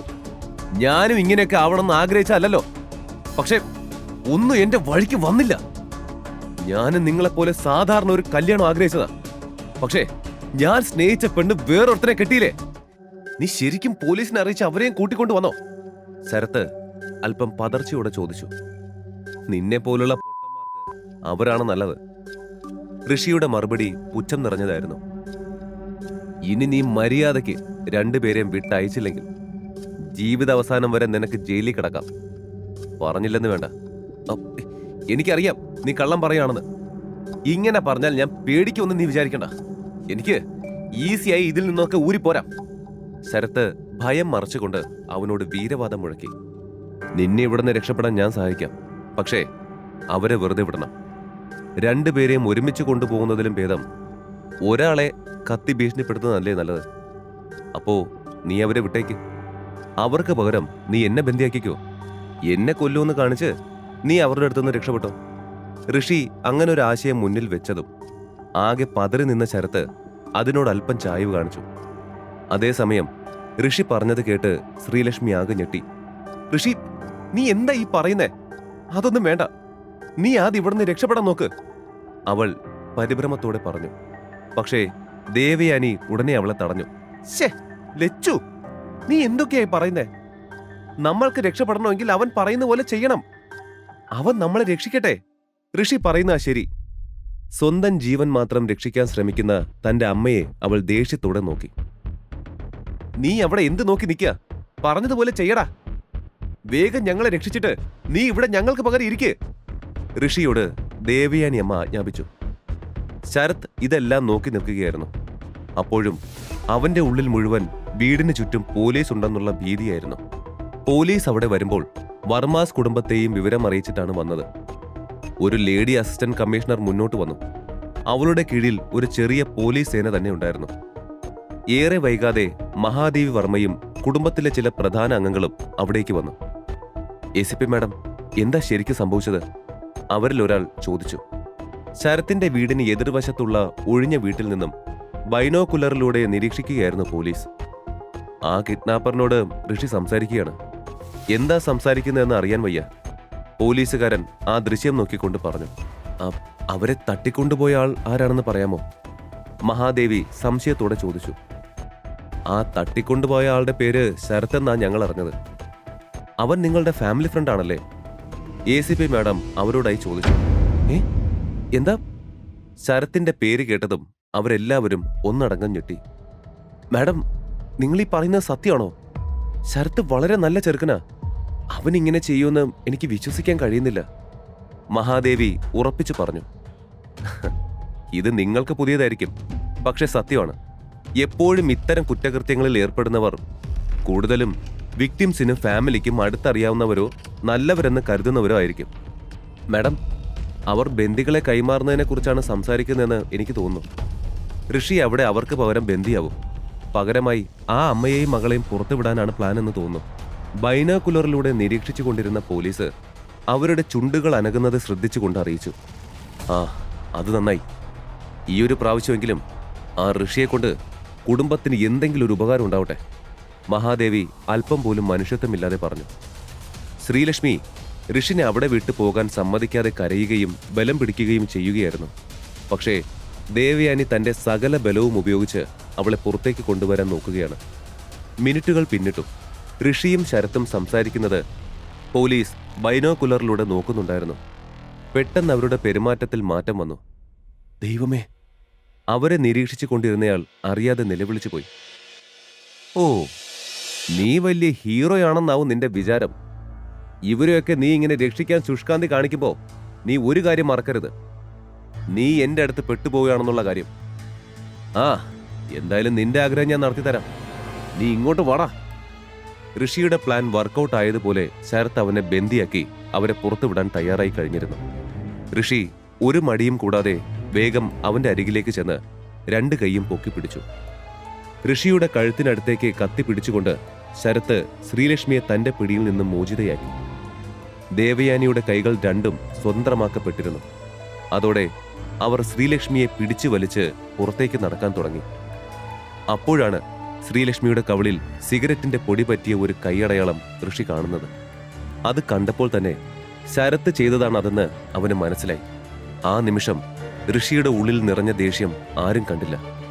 അമ്മേ പ്ലീസ് വിടന്നെ, എനിക്ക് പോണ്ട. നമ്മളെ രക്ഷിച്ചതുകൊണ്ടാ ഋഷി ഇപ്പോ ഈ ഭ്രാന്തന്റെ മുമ്പിൽ പെട്ടത്. ഋഷി അവിടെ വിട്ട് എനിക്ക് വരാൻ പറ്റില്ല. എന്റെ കൈ വിടമ്മ. ഋഷിയെ അവൻ വല്ലതും ചെയ്താലോ? ശ്രീലക്ഷ്മി കണ്ണീരോടെ പറഞ്ഞു. എന്നാൽ അതൊന്നും ദേവയാനിയെ ഒരു തരത്തിലും ബാധിച്ചില്ല. അതിനല്ലേ ഇവിടെ പോലീസ് നിൽക്കുന്നത്. അവരവനെ രക്ഷിച്ചോളും. നീ വെറുതെ ഒക്കാത്ത പണിക്ക് പോവരുത്. അവന് കുഴപ്പമൊന്നും വരില്ല. നീ ഇങ്ങോട്ട് വന്നേ. ദേവയാനി അതും പറഞ്ഞുകൊണ്ട് ശ്രീലക്ഷ്മിയെ ബലമായി തന്നെ ആ വീട്ടിനുള്ളിൽ നിന്നും പിടിച്ചു വലിച്ച് പുറത്തേക്കിറക്കി. പുറത്തിറങ്ങിയപ്പോൾ മഹാദേവിയും മറ്റ് ബന്ധുക്കളും ചുറ്റും നിൽക്കുന്നത് അവർ കണ്ടു. ദേവയാനി, ശ്രീലക്ഷ്മി, നിങ്ങൾക്ക് രണ്ടുപേർക്കും കുഴപ്പമൊന്നുമില്ലല്ലോ അല്ലേ? മഹാദേവി ആശങ്കയോടെ ചോദിച്ചു. കുഴപ്പമൊന്നുമില്ലമ്മേ. ദേവയാനി ഒന്ന് നിശ്വസിച്ചുകൊണ്ട് പറഞ്ഞു. എങ്കി വാ, നമുക്ക് പോവാം. ഈ സ്ഥലം അത്ര സേഫ് അല്ല. നമുക്ക് പെട്ടെന്ന് പോവാം. മുത്തശ്ശി അവരോടായി അത് പറയുമ്പോഴേക്കും ഒരു കാർ അവർക്ക് മുമ്പിലേക്ക് വന്നിരുന്നു. മുത്തശ്ശി, ഋഷി അവൻ അകത്തുണ്ട്. അവനെ രക്ഷിക്കണം, എന്റെ ഋഷി. ശ്രീലക്ഷ്മി മനസ്സ് കൈവിട്ടവരെ പോലെ കരഞ്ഞുകൊണ്ട് പുലമ്പി. പക്ഷേ മഹാദേവി അത് കേൾക്കാത്തതുപോലെ അവിടെ നിന്നു. മിണ്ടാതിരിക്കില്ലച്ചു. അവൻ മുത്തശ്ശിയോട് എങ്ങനെയാ പെരുമാറിയതെന്ന് നിനക്ക് ഓർമ്മയുണ്ടല്ലോ. ഈ നിൽക്കുന്ന പോലീസുകാർ പോലും മുത്തശ്ശിയുടെ ബഹുമാനത്തോടെ മാത്രമേ സംസാരിക്കൂ. അവൻ ഒരുത്തനാ അവിടെ മുത്തശ്ശിക്ക് അത്രയും പ്രശ്നം ഉണ്ടാക്കിയത്. ദേവയാനി അടക്കി പിടിച്ച് സംസാരിച്ചുകൊണ്ട് ശ്രീലക്ഷ്മിയെ തടഞ്ഞു. പക്ഷെ അമ്മേ, ശ്രീലക്ഷ്മി എന്തോ പറഞ്ഞു തുടങ്ങിയെങ്കിലും അവളെ മുഴുവൻ പറയാൻ അനുവദിക്കാതെ ദേവയാനി മുന്നിൽ വന്ന കാറിനുള്ളിലേക്ക് അവളെ പഴന്തുണി കെട്ടുപോലെ വലിച്ചിട്ടു. സ്വന്തം കാര്യം നോക്കടി, ദേവയാനി പറഞ്ഞു. അവിടെ അടുത്തുണ്ടായിരുന്ന അസിസ്റ്റന്റ് കമ്മീഷണറെ നോക്കി മഹാദേവി തങ്ങൾ പോവുകയാണെന്ന കാര്യം അറിയിച്ചു. അകത്ത് ബന്ദിയാക്കപ്പെട്ട വ്യക്തി നിങ്ങളുടെ കുടുംബത്തിൽ അംഗമല്ലേ? ACP ചോദിച്ചു. ഹേയ് അല്ല, അവന് ഞങ്ങളുമായി ഒരു ബന്ധവുമില്ല, മഹാദേവി കടുത്ത സ്വരത്തിൽ പറഞ്ഞ് അവസാനിപ്പിച്ചു. രാവിലെ മുതൽ ഈ നിമിഷം വരെ ഉണ്ടായിരുന്ന സമ്മർദ്ദം കാരണം അത്രയും നേരം അടക്കി നിർത്തിയിരുന്ന കരച്ചിലൊക്കെ ആ നിമിഷം ശ്രീലക്ഷ്മിയിൽ നിന്നും പുറത്തേക്ക് വന്നു. തന്റെ നിസ്സഹായത ഓർത്ത് അവൾ പൊട്ടിക്കരഞ്ഞു. എന്താടാ, നിന്റെ ഭാര്യ സുരക്ഷിതമായി അങ്ങ് പുറത്തിറങ്ങിയത് കണ്ടാണോ ഇപ്പൊ നിന്റെ മുഖത്ത് ഈ അഹങ്കാരം? പക്ഷേ എന്റെ കയ്യിലെ കത്തി നിന്റെ കഴുത്തിലുണ്ടെന്നുള്ളത് നീ മറന്നു. ശരത്തിന്റെ ഭീഷണി കേൾക്കെ ഋഷി അവനെ നോക്കി ഒരു ചെറു പുഞ്ചിരി നൽകി. മുകളിലായി ഉയർത്തിയ കൈകൾ താഴ്ത്തിയിട്ടുകൊണ്ട് ഋഷി പെട്ടെന്ന് ശരത്തിന്റെ മുഖത്തേക്ക് നോക്കി തിരിഞ്ഞുകൊണ്ട് തന്റെ 2 കൈകളും നീട്ടി. എടാ, നീ എന്തായി കാണിക്കുന്നേ? പെട്ടെന്നുള്ള അവന്റെ പ്രവൃത്തിയിൽ ഞെട്ടിക്കൊണ്ട് ശരത്ത് ഒരടി പിന്നോട്ട് പോയി. പക്ഷേ ഋഷി അവന് ഒന്നും ചെയ്തില്ല. പകരം അവനെ നോക്കി ചിരിച്ചുകൊണ്ട് തന്റെ ഫുൾ കൈ ഷർട്ട് കൈമുട്ടുവരെ സ്റ്റൈലിഷായിട്ട് മടക്കാൻ തുടങ്ങി. അവന്റെ ആ പ്രവൃത്തിയോട് എങ്ങനെ പ്രതികരിക്കണമെന്ന് ശരത്തിന് അറിയില്ലായിരുന്നു. അവൻ ടെൻഷനോടെ കത്തി കൈയിൽ മുറുകെ പിടിച്ചു. ഋഷി ചുറ്റും നോക്കി. തൊട്ടടുത്ത് ഒരു കസേര കിടക്കുന്നു. അവൻ ഒരു കൈകൊണ്ട് അത് വലിച്ച് തന്റെ അടുത്തേക്കിട്ടുകൊണ്ട് കാലിന്മേൽ കാല് കയറ്റി അല്പം അഹങ്കാരത്തോടെ തന്നെ ഇരുന്നു. ഡാ, എന്താണ് നീ കാണിക്കുന്നത്? നീ ഇന്ന് ഇവിടുന്ന് ജീവനോടെ പോവില്ല. ധൈര്യം സംഭരിച്ചുകൊണ്ട് ശരത്ത് കത്തിയെടുത്ത് ഋഷിയെ കുത്താൻ പോയി. ഒറ്റ രാത്രി കൊണ്ട് നിന്റെ ബിസിനസ് എല്ലാം പൊളിഞ്ഞ് നീ എങ്ങനെ ഒന്നുമില്ലാത്തവനായെന്ന് നീ ചിന്തിച്ചില്ലേ ശരത്തെ? ഋഷിയുടെ ചോദ്യം മുന്നോട്ടേക്ക് കത്തിയും കൊണ്ടുവന്ന ശരത്തിനെ പിടിച്ചു നിർത്തിയതുപോലെ നിശ്ചലമാക്കി. നീ അതെങ്ങനെ അറിഞ്ഞു? അവൻ ശബ്ദമിടറിയതുപോലെ ചോദിച്ചു. ശരത്ത് ആരോടും അക്കാര്യം പറഞ്ഞിരുന്നില്ല. അല്പം മുമ്പ് ദേഷ്യം വന്നപ്പോൾ അവൻ ശ്രീലക്ഷ്മിയോട് അക്കാര്യം വിളിച്ചു പറഞ്ഞിരുന്നു. അതല്ലാതെ ഇത് മറ്റൊരാൾ പോലും അറിഞ്ഞിരുന്നില്ല. ശരത്ത് ആശയക്കുഴപ്പത്തോടെ അവനെ നോക്കി. ഇന്ദ്രപ്രസ്ഥ നിന്നോട് പറഞ്ഞിരുന്നോ ഇനി നീയുമായി ഒരു ബിസിനസ് ഉണ്ടാകില്ലെന്ന്? പകച്ചു നിൽക്കുന്ന അവനോട് അടുത്ത ചോദ്യം കൂടി ഋഷി ചോദിച്ചു. അതോടെ കത്തി പിടിച്ച ശരത്തിന്റെ കൈ താനേ താഴ്ന്നു. അങ്ങനെ പെട്ടെന്ന് നിന്നോട് ഇത് പറയണമെങ്കിൽ ആ കുടുംബത്തിൽ ആരെയോ നീ വെറുപ്പിച്ചെന്ന് തോന്നുന്നല്ലോ. ഋഷി ചോദിച്ചത് കേട്ട് ശരത്ത് ഒന്നും മിണ്ടിയില്ല. അതാരാണെന്ന് നിനക്ക് ഇപ്പോഴും കണ്ടുപിടിക്കാൻ കഴിഞ്ഞിട്ടില്ലല്ലോ അല്ലേ? വീണ്ടും ഋഷിയുടെ ചോദ്യം ശരത്തിന്റെ തല കുനിപ്പിച്ചു. അതേസമയം എതിർ കെട്ടിടത്തിൽ നിൽക്കുന്ന ACP ഈ കാഴ്ചയൊക്കെ കണ്ട് അമ്പരന്ന് നിൽക്കുകയായിരുന്നു. അവിടെ നടക്കുന്നതൊക്കെ കണ്ടിട്ട് തട്ടിക്കൊണ്ടുപോയയാൾ ഇപ്പൊ ബോധം കെട്ട് വീഴുമെന്ന് തോന്നുന്നു. എന്തായാലും നിങ്ങൾ ഓൺ പൊസിഷനിൽ നിൽക്കണം, ജാഗ്രതയോടെ. എന്തെങ്കിലും പ്രൊവോക്കേഷൻ ഉണ്ടായാൽ മുട്ടിന് താഴെ വെടിവെക്കുക. പക്ഷേ കത്തി മുന്നിൽ നിന്ന ആൾ ഇപ്പോ എങ്ങനെയാ കസേരയിലിരിക്കുന്നത്? അവിടെ എന്താണ് സംഭവിക്കുന്നതെന്ന് അറിയാൻ ACPക്കും വളരെ ആകാംക്ഷയുണ്ടായിരുന്നു. ഇതൊക്കെ നിനക്കെങ്ങനെ അറിയാം? ശരത്ത് തീർത്തും പരിഭ്രമത്തോടെ ഋഷിയെ നോക്കി ചോദിച്ചു. ഞാൻ അറിഞ്ഞില്ലെങ്കിൽ വേറെ ആരാ ശരത്തെ അറിയുന്നേ? കാരണം നിന്നെ ദ്രോഹിക്കുന്ന ഇന്ദ്രപ്രസ്ഥത്തിലെ ആൾ ഞാനാണല്ലോ, ഋഷി ഗൗരവത്തോടെ പറഞ്ഞു. ശരത്തിന്റെ കയ്യിൽ നിന്നും കത്തി തെന്നി താഴെ വീണു. കുടുംബത്തിൽ നിന്നും ഇറക്കി വിട്ടത് കാരണം സ്വന്തമായി തന്റെ പേരിൽ അറിയപ്പെടാതെ അവന്റെ വീട്ടുപേരും കാര്യങ്ങളും വെളിപ്പെടുത്തില്ലെന്ന് ശബ്ദം ചെയ്തിരുന്ന ഋഷി അവന്റെ പ്രതിജ്ഞ പൂർത്തീകരിച്ച ശേഷം ഇന്ന് ആദ്യമായി തന്റെ വ്യക്തിത്വം വെളിപ്പെടുത്തി. ഹായ് സർ, നിങ്ങൾക്ക് എന്ത് ഫ്ലാറ്റാണ് വേണ്ടത്? 3 BHK വേണോ അതോ 4 BHK വേണോ? ചിരിയോടെ അതും പറഞ്ഞവർ ഒരു കാറ്റലോഗ് അവന് കൊടുത്തു. ഋഷി അതിൽ നോക്കി നിൽക്കെ എൻട്രൻസിൽ ഒരു കാർ വന്നു നിന്നു. അതിൽ നിന്ന് 2 പേർ ഇറങ്ങി. അതോടെ ഋഷിയുടെ സമീപത്ത് നിന്നിരുന്ന സ്ത്രീയുടെ ശ്രദ്ധ അവരിലേക്ക് പോയി. സാർ അതൊന്ന് നോക്കൂ, ഞാൻ അപ്പോഴേക്കും വരാം. ഋഷിയോട് അതും പറഞ്ഞ് ആ സ്ത്രീ പെട്ടെന്ന് കാറിൽ നിന്ന് ഇറങ്ങിയവരുടെ അടുത്തേക്ക് നടന്നു. ഋഷി, താനെന്താ ഇവിടെ? പിന്നിൽ നിന്നും ആവേശം നിറഞ്ഞ ശബ്ദം കേട്ട് ഋഷി തലയുയർത്തി നോക്കി. തന്റെ പിന്നിലായി നിന്ന ശ്രീലക്ഷ്മിയെ കണ്ട് അവന്റെ കണ്ണൊന്ന് വിടർന്നു. ദൈവമേ, ശ്രീലു പെട്ടെന്ന് ഇതെങ്ങനെ ഇവിടെ വന്നേ? ഇതിനിപ്പോ എന്തെങ്കിലും പറഞ്ഞ് ഡീല് ചെയ്യണമല്ലോ.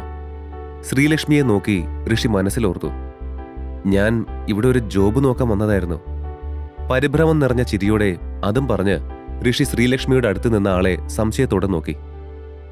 ആഹാ, എന്നിട്ട് ഇന്ന് നമ്മൾ ഫോണിൽ സംസാരിച്ചപ്പോഴും താൻ ഇങ്ങനെ ഒരു ജോബിന്റെ കാര്യത്തിന് ഇവിടെ വരുമെന്ന് പറഞ്ഞില്ലല്ലോ. ശ്രീലക്ഷ്മി പെട്ടെന്ന് ഓർത്ത പോലെ ഋഷിയോട് തിരക്കി. ജോലി കിട്ടുമെന്ന് അത്രയും ഉറപ്പ് തോന്നിയില്ല ശ്രീലു. പിന്നെ കിട്ടുവാണെങ്കിൽ തനിക്കൊരു സർപ്രൈസ് തരാമല്ലോ എന്നും ഓർത്തു. ഋഷി പതിഞ്ഞ സ്വരത്തിൽ പറഞ്ഞു. അതൊക്കെ വിധിയുള്ളതാണെങ്കിൽ കിട്ടും ഋഷി. ശരി, അത് വിട്. എങ്ങനെയാ വന്നത്? ശ്രീലക്ഷ്മി സംശയത്തോടെ ചോദിച്ചു. തന്റെ വീട്ടിലേക്ക് വരില്ല എന്ന ഋഷിയുടെ തീരുമാനത്തിൽ നിന്നും അവനെ പിന്തിരിപ്പിക്കാൻ ശ്രീലക്ഷ്മിക്കായില്ല. അവന്റെ കാര്യമോർത്ത് അവൾക്ക് സങ്കടമായെങ്കിലും അവൻ ജോലി നോക്കാൻ പോവുകയാണെന്ന് പറഞ്ഞത് അവളിൽ പ്രതീക്ഷയുണ്ടാക്കി. 2 ദിവസമായി അവനെ കാണാത്തതിൽ അതിയായ വിഷമം തോന്നിയിരുന്നു അവൾക്ക്. ശ്രീലക്ഷ്മി, ഇതാരാണ്? ശ്രീലക്ഷ്മിക്ക് അരികിൽ നിന്നയാൾ ഋഷിയെ നോക്കി അവളോട് ചോദിച്ചു. സോറി ഗൗതം, ഞാൻ മറന്നു. ഇതാണ് ഋഷിൻ, എന്റെ ഹസ്ബൻഡ്. അവൾ പരിചയപ്പെടുത്തി. ഓ, മറ്റേ ഒന്നിനും കൊള്ളാത്ത, ഐ മീൻ തന്റെ ഭർത്താവ്, അവൻ ഒരു തരം പരിഹാസ സ്വരത്തിൽ പറഞ്ഞു. ശ്രീലു, ഈ സാർ ആരാണാവോ? ഇത് ഗൗതം, മഹാദേവി മുത്തശ്ശിയെ അറിയുന്ന ആളാ. ആൻഡ് മുത്തശ്ശിക്ക് ഒരു ഫ്ലാറ്റ് വാങ്ങാൻ ആഗ്രഹമുണ്ട്. അപ്പോ അതിന് സഹായിക്കാൻ എന്നെയും ഇങ്ങോട്ട് അയക്കാൻ അമ്മ പറഞ്ഞു. അവളുടെ മുഖത്തേക്ക് നോക്കിയിരുന്ന ഋഷിക്ക് അവൾ പറയാതെ തന്റെ അനിഷ്ടം പറഞ്ഞത് മനസ്സിലായി. ഇതിലെന്തോ കുഴപ്പമുണ്ടെന്ന് തോന്നുന്നു. ആന്റി മറ്റെന്തോ ഉദ്ദേശത്തോടെ ശ്രീലുവിന് അയച്ചതുപോലെ തോന്നുന്നല്ലോ. അല്ലാതെ ശ്രീലു അവരെ ഒരു ഫ്ലാറ്റ് വാങ്ങാൻ സഹായിക്കേണ്ട ആവശ്യമില്ലല്ലോ. ഋഷി ചിന്തിച്ചു. അല്ല ഋഷിൻ, നീയും ഇവിടെ ഫ്ലാറ്റ് വാങ്ങാൻ വന്നാണോ? ഗൗതം ചോദിച്ചു. അവരെ നോക്കി നിന്നിരുന്ന ജോലിക്കാരിൽ ഒരാൾ അത് കേട്ട് പറഞ്ഞു. അതെ സർ, അദ്ദേഹം ഫ്ലാറ്റ് വാങ്ങാൻ വന്നതാ. ശ്രീലക്ഷ്മി അത്ഭുതത്തോടെ അവനെ നോക്കി. ഓ, പക്ഷെ ഋഷിൻ, ഇവിടെ മിനിമം റേറ്റ് എത്രയാണെന്ന് തനിക്കറിയോ? ഗൗതം പുച്ഛത്തോടെ ചോദിച്ചു. ഋഷിക്ക് അവൻ ഉദ്ദേശിച്ച അർത്ഥം മനസ്സിലായി. അവനത് കേൾക്കെ ദേഷ്യം തോന്നിയെങ്കിലും അതെല്ലാം സമർത്ഥമായി മറച്ചുകൊണ്ട് ഋഷി പുഞ്ചിരിച്ചു. എല്ലാത്തിന്റെയും കൂടെ റേറ്റ് ആണോ താൻ ചോദിച്ചത്? ഋഷിയുടെ ആ ചോദ്യം കേട്ട് ഗൗതം സംശയിച്ചു. അപ്പോഴേക്കും ശ്രീലക്ഷ്മിയുടെ ഫോൺ റിങ് ചെയ്തു. അത് കാരണം അവൾ എക്സ്ക്യൂസ് മീ എന്ന് പറഞ്ഞ് അവിടെ നിന്നും അല്പം മാറി നിന്നു. ദേവയാനി അമ്മയായിരുന്നു അവളെ വിളിച്ചത്. മോളെ ലച്ചു, വർക്ക് കഴിഞ്ഞോ? അപ്പാർട്ട്മെന്റ് നോക്കാൻ പോയോ നീ? ദേവയാനി അമ്മ താല്പര്യത്തോടെ ചോദിച്ചു. അമ്മേ, എനിക്ക് ഓഫീസിൽ എത്ര വർക്ക് ഇൻകംപ്ലീറ്റ് ആയി കിടക്കുവാന്ന് അമ്മയ്ക്കറിയോ? എന്നിട്ട് അതെല്ലാം വിട്ട് ഒരു സ്ട്രേഞ്ചറിന്റെ കൂടെ എന്തിനാ അപ്പാർട്ട്മെന്റ് നോക്കാനെന്ന് പറഞ്ഞ് ചുമ്മാ എന്നെ വിട്ടത്? ശരിക്കും എനിക്ക് നല്ല ദേഷ്യം വരുന്നുണ്ട്. അവൾ പല്ലുറുമിക്കൊണ്ട് പറഞ്ഞു. ഞാൻ നിന്നോട് ജസ്റ്റ് അപ്പാർട്ട്മെന്റ് നോക്കാൻ ഹെൽപ്പ് ചെയ്യാനല്ലേ പറഞ്ഞത്. അതിനെന്തിനാ നീ ഇങ്ങനെ ദേഷ്യപ്പെടുന്നത്? മുത്തശ്ശിക്ക് കൂടെ വരാൻ പറ്റാത്തതുകൊണ്ടല്ലേ നിന്നോട് പോവാൻ പറഞ്ഞത്. നിനക്കെന്താ ഇതും ചെയ്യാൻ വയ്യേ? ദേവയാനിയും ദേഷ്യത്തോടെ ചോദിച്ചു. അമ്മേ, സഹായിക്കാൻ ഇത്ര ഉത്സാഹം ഉണ്ടായിരുന്നെങ്കിൽ അമ്മയ്ക്ക് വന്നൂടായിരുന്നോ? ഒട്ടും ഇൻട്രസ്റ്റ് ഇല്ലാത്ത എന്നെ പുഷ് ചെയ്ത് അയക്കാൻ പാടില്ലായിരുന്നു, പ്രത്യേകിച്ച് അതുപോലെ ഒരാളുടെ കൂടെ. ഋഷിയോട് ഗൗതം സംസാരിച്ച രീതി മനസ്സിൽ വെച്ചുകൊണ്ട് ശ്രീലക്ഷ്മി പറഞ്ഞു. ഓ, ഈ ഒറ്റ തവണയ്ക്കല്ലേ, ഒന്ന് ക്ഷമിക്ക്. എന്ന് പറഞ്ഞ് ദേവയാനി ഫോൺ കട്ട് ചെയ്തു. അതേസമയം ശ്രീലക്ഷ്മി കോൾ വന്നു പോയപ്പോൾ ഗൗതം ഋഷിയെ കണ്ണുരുട്ടി നോക്കി. ശേഷം പുറകിലുള്ള ജോലിക്കാരുടെ നേരെ തിരിഞ്ഞു. ഇവിടെ ആരെങ്കിലും ഫ്ലാറ്റ് വാങ്ങാൻ വന്നാ അവൻ ആ യോഗ്യതയുണ്ടോ ഇല്ലയോ എന്ന് നിങ്ങളെ ചെക്ക് ചെയ്യില്ലേ? എന്തിനാ ഇവനെ പോലുള്ള പൊട്ടന്മാർക്ക് വേണ്ടി സമയം കളയുന്ന? ഇവിടെ ഫ്ലാറ്റിന്റെ മിനിമം റേറ്റ് പറഞ്ഞിരുന്നെങ്കിൽ അവൻ ഓടിപ്പോയേനെ. ഇല്ല സർ, കസ്റ്റമറായി ആര് വന്നാലും ഉത്തരം പറയേണ്ടത് ഞങ്ങളുടെ കടമയാണ്. ഗൗതമിനെ നോക്കി അവർ ശാന്തമായ സ്വരത്തിൽ പറഞ്ഞു. നിന്റെ പേര് ഋഷിനല്ലേ? മഹാദേവി മാം നിന്നെപ്പറ്റി ഒരുപാട് പറഞ്ഞിട്ടുണ്ട്. ലൈക്ക് താനും ശ്രീലക്ഷ്മിയും വിവാഹം കഴിഞ്ഞിട്ടിപ്പോ 2 വർഷത്തിലേറെ ആയില്ലേ? ഗൗതം ചോദിച്ചു. അവൻ ഇനി ചോദിക്കാൻ പോകുന്നത് എന്താണെന്ന് ഋഷിക്ക് ഏകദേശം മനസ്സിലായി. അതറിഞ്ഞിട്ട് തനിക്കെന്താ? ഇതൊക്കെ നീ എന്തിനാ ചോദിക്കുന്നേ? ഋഷി ചോദിച്ചു. എത്രയും പെട്ടെന്ന് നീ എല്ലാം അറിയും ഋഷി, പരിഹാസത്തോടെ ഗൗതം പറഞ്ഞു. ശരി, ഞാൻ അറിയുന്നത് വരെ കാത്തിരിക്കാം, ഋഷി കൂസലേതുമില്ലാതെ പറഞ്ഞു. ഇവിടുത്തെ ഫ്ലാറ്റ് വിൽക്കുന്നവയാണ്, അല്ലാതെ വാടകയ്ക്ക് കൊടുക്കുന്നവയല്ല. തനിക്ക് സ്ഥലം അറിയാൻ തോന്നുന്നു. ബട്ട് ഡോണ്ട് വറി, ഈ സിറ്റിയുടെ മൂലയിൽ വാടകയ്ക്ക് വീടെന്ന ബോർഡ് ഞാൻ കണ്ടു. അതൊരു ചെറിയ വീടാണ്, അതുകൊണ്ട് വാടക കുറവായിരിക്കും. പക്ഷേ അതും തനിക്ക് കൊടുക്കാൻ പറ്റുന്ന റേഞ്ചിൽ വരുന്ന റെന്റാണോന്ന് അറിയില്ല. ഗൗതമിന്റെ പരിഹാസം നിറഞ്ഞ സംസാരം കേട്ടപ്പോൾ ഋഷി ദേഷ്യത്തോടെ അവനെ നോക്കി. താൻ ഇവിടുത്തെ ഓണറാണോ? മാനേജറോ അങ്ങനെ ആരെങ്കിലും ആണോ? ഋഷി ദേഷ്യത്തിൽ ചോദിച്ചു. അതെ, ഞാൻ ഇവിടുത്തെ മാനേജറാണ്, ഗൗതം അഭിമാനത്തോടെ പറഞ്ഞു. കൊള്ളാം, ഋഷി ചിരിയോടെ പറഞ്ഞു. അവനെ നന്നായി ഒന്ന് നോക്കിയ ശേഷം ഋഷി തന്റെ ഫോൺ എടുത്ത് ആർക്കോ ഡയൽ ചെയ്തു. ഹേയ് ശ്രീലു! പെട്ടെന്ന് മറ്റൊരു പുതിയ ശബ്ദം അവിടെ ഉയർന്നു. തന്റെ അമ്മയോട് ഫോണിൽ സംസാരിച്ചതിന് ശേഷം ഋഷിയുടെ അരികിലേക്ക് വന്ന ശ്രീലക്ഷ്മി അത് കേട്ടു. ആരാ ഇപ്പൊ വിളിച്ചത്? സ്വയം ചോദിച്ചുകൊണ്ട് തിരിഞ്ഞ ശ്രീലക്ഷ്മി മീനാക്ഷി അവിടെ നിൽക്കുന്നത് കണ്ടു. ആഹാ, Meenakshi! What a surprise! Sreelakshmi അവളെ നോക്കി സന്തോഷത്തോടെ പറഞ്ഞു. ആരാ ശ്രീലക്ഷ്മി ഇത്? അത് കാണേ ഗൗതം ചോദിച്ചു. അവൻ ഇങ്ങനെ ചോദിക്കുന്നത് അവളെ ഒരു വിധത്തിൽ അലോത്സരപ്പെടുത്തിയെങ്കിലും ബഹുമാനത്തോടെ ശ്രീലക്ഷ്മി സംസാരിച്ചു. ഇതെന്റെ ഫ്രണ്ട് മീനാക്ഷി. ആ സമയം ഋഷി ഫോണിൽ സംസാരിച്ചു കൊണ്ടിരിക്കുകയായിരുന്നു. ഹലോ, ഞാൻ അവിടെ എത്തി. അപ്പോഴാണ് മീനാക്ഷിയെ ഋഷി കണ്ടത്. ഹായ് ഋഷി സാർ, താനിവിടെ ഉണ്ടായിരുന്നോ? അവനെ കണ്ടതും അവൾ വേഗം ചോദിച്ചു. ഋഷി അവളുടെ നേരെ ഒന്ന് ചിരിയോടെ തലയാട്ടി കാണിച്ച് ഫോണിൽ സംസാരം തുടർന്നു. മീനാക്ഷി പെട്ടെന്ന് ഋഷിയോട് മാന്യമായി സംസാരിക്കുന്നത് കണ്ട് ശ്രീലക്ഷ്മിക്ക് അത്ഭുതം തോന്നി. ഹായ് ഡിയർ, എന്നെ പ്രത്യേകം ഗ്രീറ്റ് ചെയ്യണം, കാരണം ഞാനാണ് ഇവിടെ മാനേജർ. അതിനിടയിൽ ഗൗതം തമാശ പോലെ പറഞ്ഞു. എന്നിട്ട് അവൻ ഷേക്ക് ഹാൻഡിനായി മീനാക്ഷിക്ക് നേരെ കൈനീട്ടി. പക്ഷേ അവൾക്ക് ഗൗതമിനെ ഇഷ്ടമായില്ല. അതുകൊണ്ട് അവൾ തന്റെ കൈ കൂപ്പി നമസ്കാരം പറഞ്ഞു. ശ്രീലക്ഷ്മിക്ക് അത് കണ്ട് ചിരി വന്നെങ്കിലും അപ്പോഴേക്കും അവളുടെ ഓഫീസിൽ നിന്ന് അവൾക്കൊരു എമർജൻസി കോൾ വന്നു. സോറി ഗൗതം, എനിക്കിപ്പോൾ അർജന്റായി ഓഫീസിൽ പോകണം. ഞാൻ വേറെ ദിവസം വന്ന് ഇത് നോക്കാം, ബൈ എന്നും പറഞ്ഞ് ഫോണിൽ സംസാരിച്ചു കൊണ്ടിരിക്കുന്ന ഋഷിയോട് ആംഗ്യം കാണിച്ച് അവൾ അവിടെ നിന്നും പോയി. അവൾ പോയപ്പോൾ ഋഷിയും മീനാക്ഷിയും ഗൗതമിനെ നോക്കി. എന്താ, നിനക്കിതുവരെ പോവാനായില്ലേ? ഇവിടുത്തെ ഫ്ലാറ്റുകൾ നിന്റെ ബഡ്ജറ്റിൽ ഒതുങ്ങില്ലെന്ന് നിന്നോട് പറഞ്ഞതല്ലേ? ശ്രീലക്ഷ്മി പോയപ്പോൾ ഗൗതം ഋഷിയെ നോക്കി പറഞ്ഞു. Mister Gautham, first of all ഞാൻ ഒരിക്കലും എന്റെ ബഡ്ജറ്റ് നിങ്ങളോട് പറഞ്ഞിട്ടില്ല. പിന്നെ നിങ്ങൾ ഇപ്പോഴും ഫ്ലാറ്റ് നിരക്ക് എന്നോട് പറഞ്ഞിട്ടില്ല. ഋഷി പുച്ഛത്തോടെ അവനോട് പറഞ്ഞു. റേറ്റ് പറയേണ്ട കാര്യമുണ്ടെന്ന് എനിക്ക് തോന്നുന്നില്ല, കാരണം അത് കേട്ടാ നീ ഇവിടെ തല കറങ്ങി വീഴും. പിന്നെ നിന്നെയും പൊക്കി ഹോസ്പിറ്റലിൽ പോവാനൊന്നും എനിക്ക് വയ്യ. ഗൗതം അതിലേറെ പുച്ഛത്തോടെ പറഞ്ഞു. ഓവർ എക്സാജറേഷൻസ് കൊടുക്കാതെ റേറ്റ് എന്താന്ന് വെച്ചാ പറ.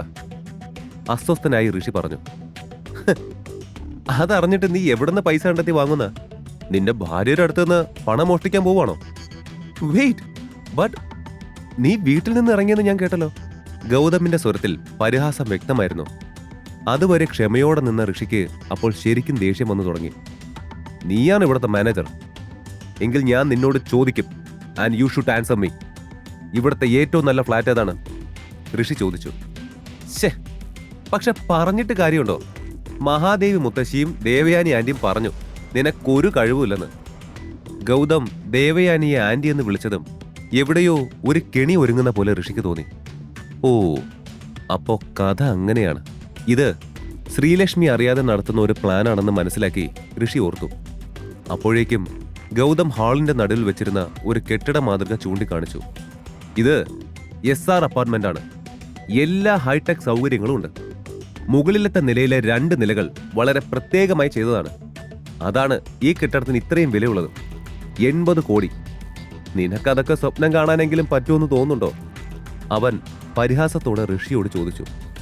അത് കേട്ട് ദേഷ്യം വന്ന മീനാക്ഷി എന്തോ പറയാൻ വന്നതും ഋഷി അവളെ തടഞ്ഞു. അതൊന്നും ശ്രദ്ധിക്കാതെ ഗൗതം വാതിലിന് നേരെ ചൂണ്ടി. ഞാൻ ആദ്യമേ പറഞ്ഞതാ നിനക്കിതൊന്നും വാങ്ങാൻ പറ്റില്ലെന്ന്. സോ ഇനിയും വെറുതെ ഇവിടെ നിന്ന് എന്റെ ടൈം കളയാതെ ആ ഡോറ് കണ്ടോ, ആ വഴിക്കങ്ങ് ചെല്ല്. ഋഷി അവനെ നോക്കി ഒന്ന് ചിരിച്ചു. എപ്പോഴാണ് ഞാൻ അത് താങ്ങാൻ പറ്റില്ലെന്ന് പറഞ്ഞത്? ഋഷി ആ ചിരിയോടെ തന്നെ ചോദിച്ചു. ഹലോ, ഞാൻ പറഞ്ഞത് കേട്ടില്ലേ? 80 കോടിയാണ് ഇതിന്റെ റേറ്റ്, അല്ലാതെ 8 ലക്ഷം അല്ല.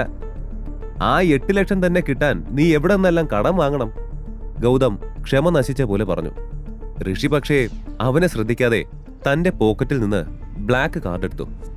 തന്റെ അടുത്ത് നിന്നിരുന്ന ലേഡി സ്റ്റാഫിന് കൊടുത്തു. ആ ലേഡി സ്റ്റാഫ് കാർഡ് വാങ്ങണോ വേണ്ടയോ എന്നറിയാതെ നിന്നുപോയി. Black card? ഇത് നിനക്കെങ്ങനെ? വെയിറ്റ്, ഇത് ഡ്യൂപ്ലിക്കേറ്റ് അല്ലേ? Are you trying to fool us? ഈ കഥ തുടർന്ന് കേൾക്കുന്നതിനായി ഇപ്പോൾ തന്നെ പോക്കറ്റ് FM ആപ്പ് ഇൻസ്റ്റാൾ ചെയ്യൂ. Link in description.